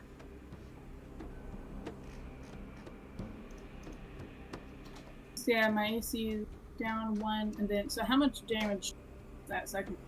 37 total points of damage on that one attack. As the claw clamps around your torso, and this bony blade slams into your back, and there's just this spray of awful, toxic sludge that just coats your wound, and you can immediately feel the infections taking hold.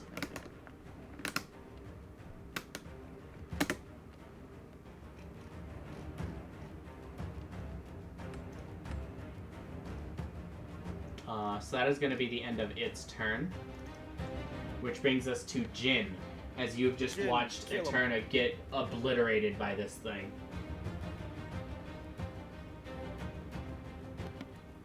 Oh dear lord.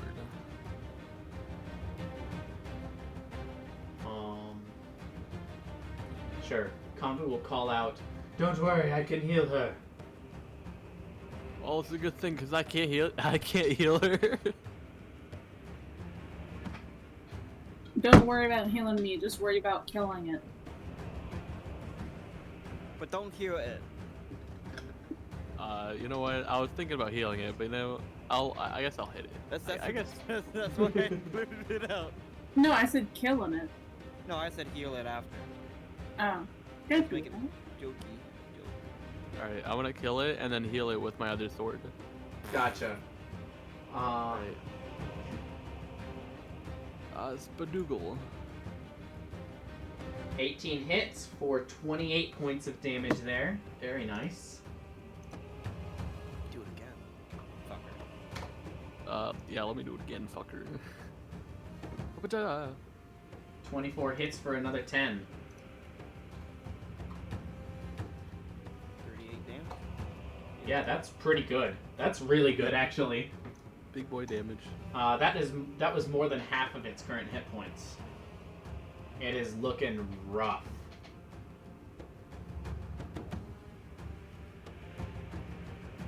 So will that be the end of your turn, Jin? Yes, sir. Alrighty.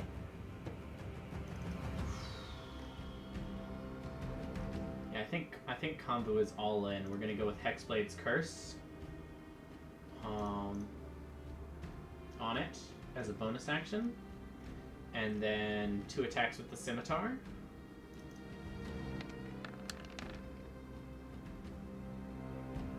21 and 29 will both definitely hit.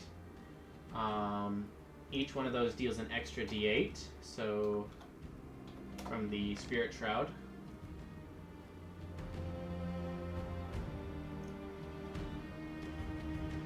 And 10 is 21, 22, 23, 24, and he's going to use his last use of Death Fangs to deal an extra 3d10 as well on the first hit.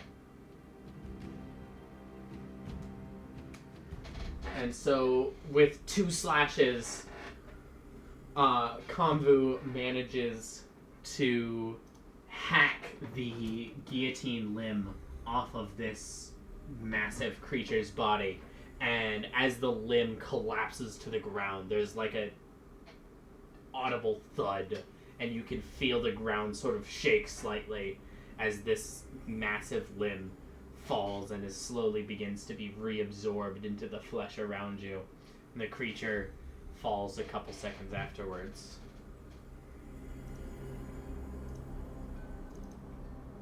And you can see the tendon that had connected it to the writhing pile severs. Huh.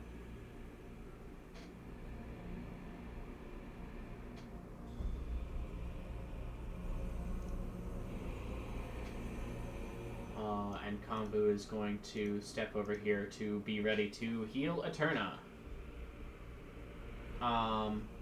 And Jin, if you will go ahead and roll a con save for your leeches. Yeah, you have leeches, Jordan. That is a fail, so you take 2d6 points of necrotic damage.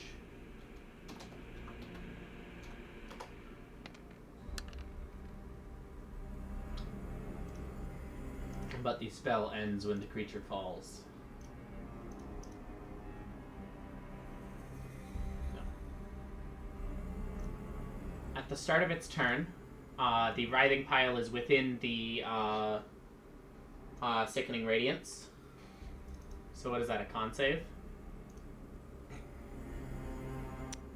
Well, that's what I get for getting too excited. Yes, that is a Constitution saving throw.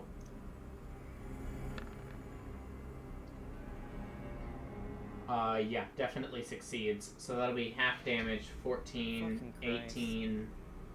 18 halved is 9. Man, none of my shit is doing jack shit. That makes me sad. Presses me. But as one of the tendons has severed, it only regenerates 20 hit points at the start of its turn.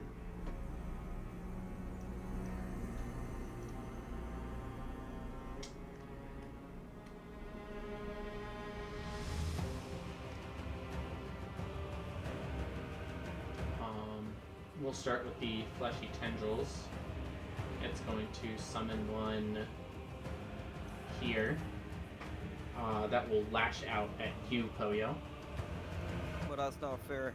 Should have took that damage, bro. He did. And then the other existing tendril will lash out at Ruben. So against Poyo, that is a 21 to hit. 8 bludgeoning and 4 necrotic for a total of 12. Roll a concentration check for me. That is definitely a success. Well, it's a shame because I'm probably gonna drop concentration. I might honestly just fail that because it's not really doing anything anymore. It didn't do any damage. It did some damage. It didn't do nearly as much as you want, but it is still doing damage every turn to this writhing pile. Yeah. Wait, is it every turn? I could have sworn it was just the first time they get in. It's every turn. It's every turn? Every turn. Holy shit. Yeah, lasts up to a minute as well. But that was its bonus action. As its action...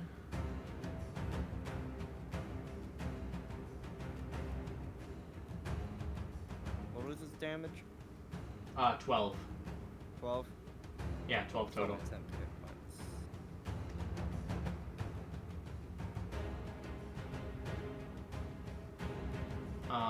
it's going to go ahead and do its uncontrolled flail, but it's going to replace one of its attacks with a casting of Thorn Whip.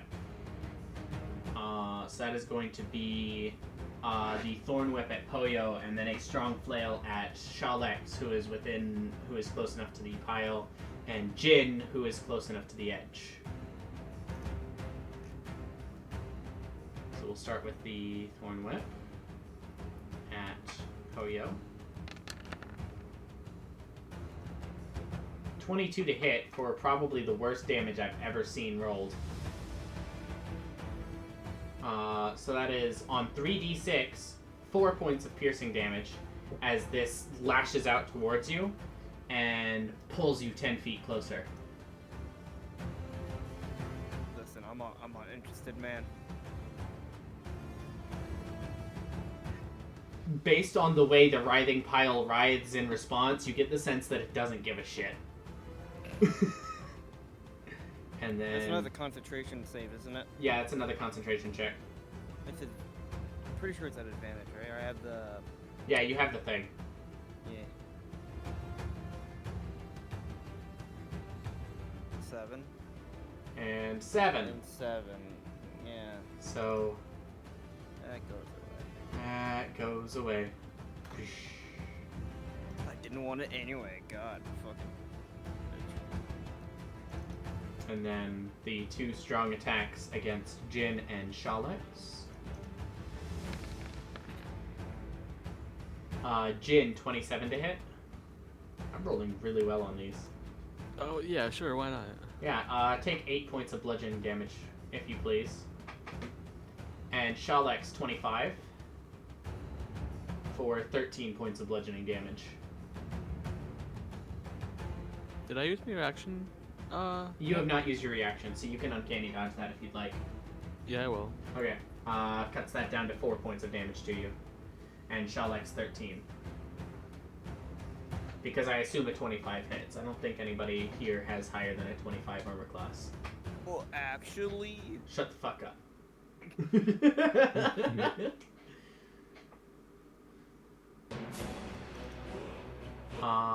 But that will be the end of its turn.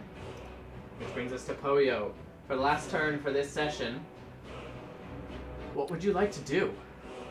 I was gonna open a cold one. But you're no longer with the boys.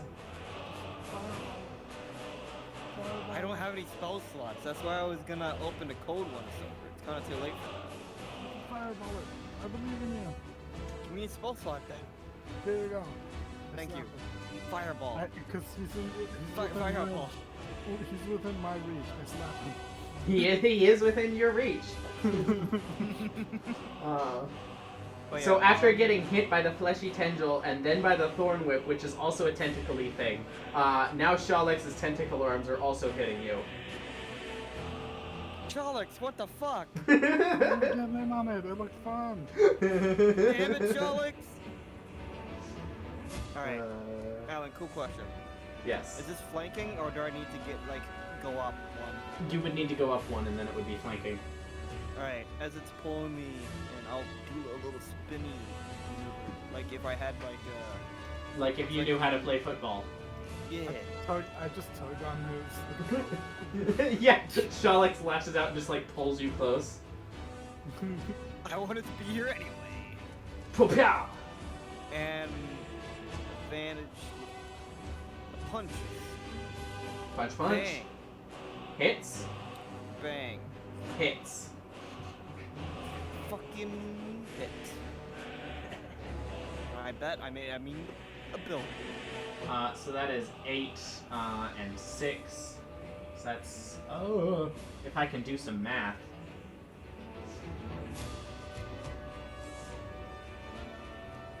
Oh, my brain! 8 and 6 is 14. Yes. And then if you will put your hit ability in the chat so that we can do that.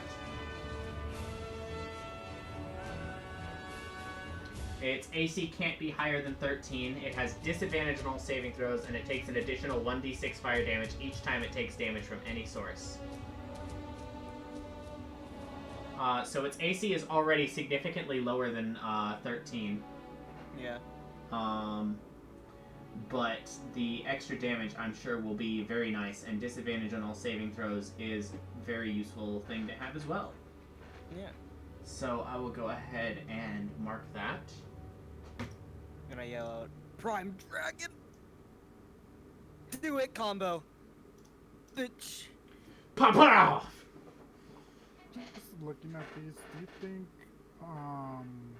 does Shalix think that enlargement reduce will not work on these? Their form seems to be...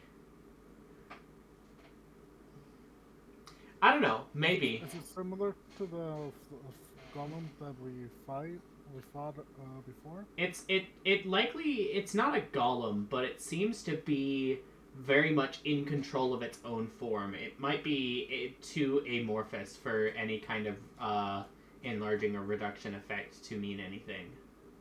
Got it. At least on the central pillar. On the core and the slicer, you might have different results. Cool.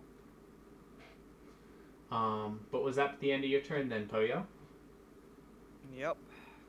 So with the fetid executioner down and the pillar temporarily weakened and vulnerable by Poyo, we'll go ahead and pause the combat there.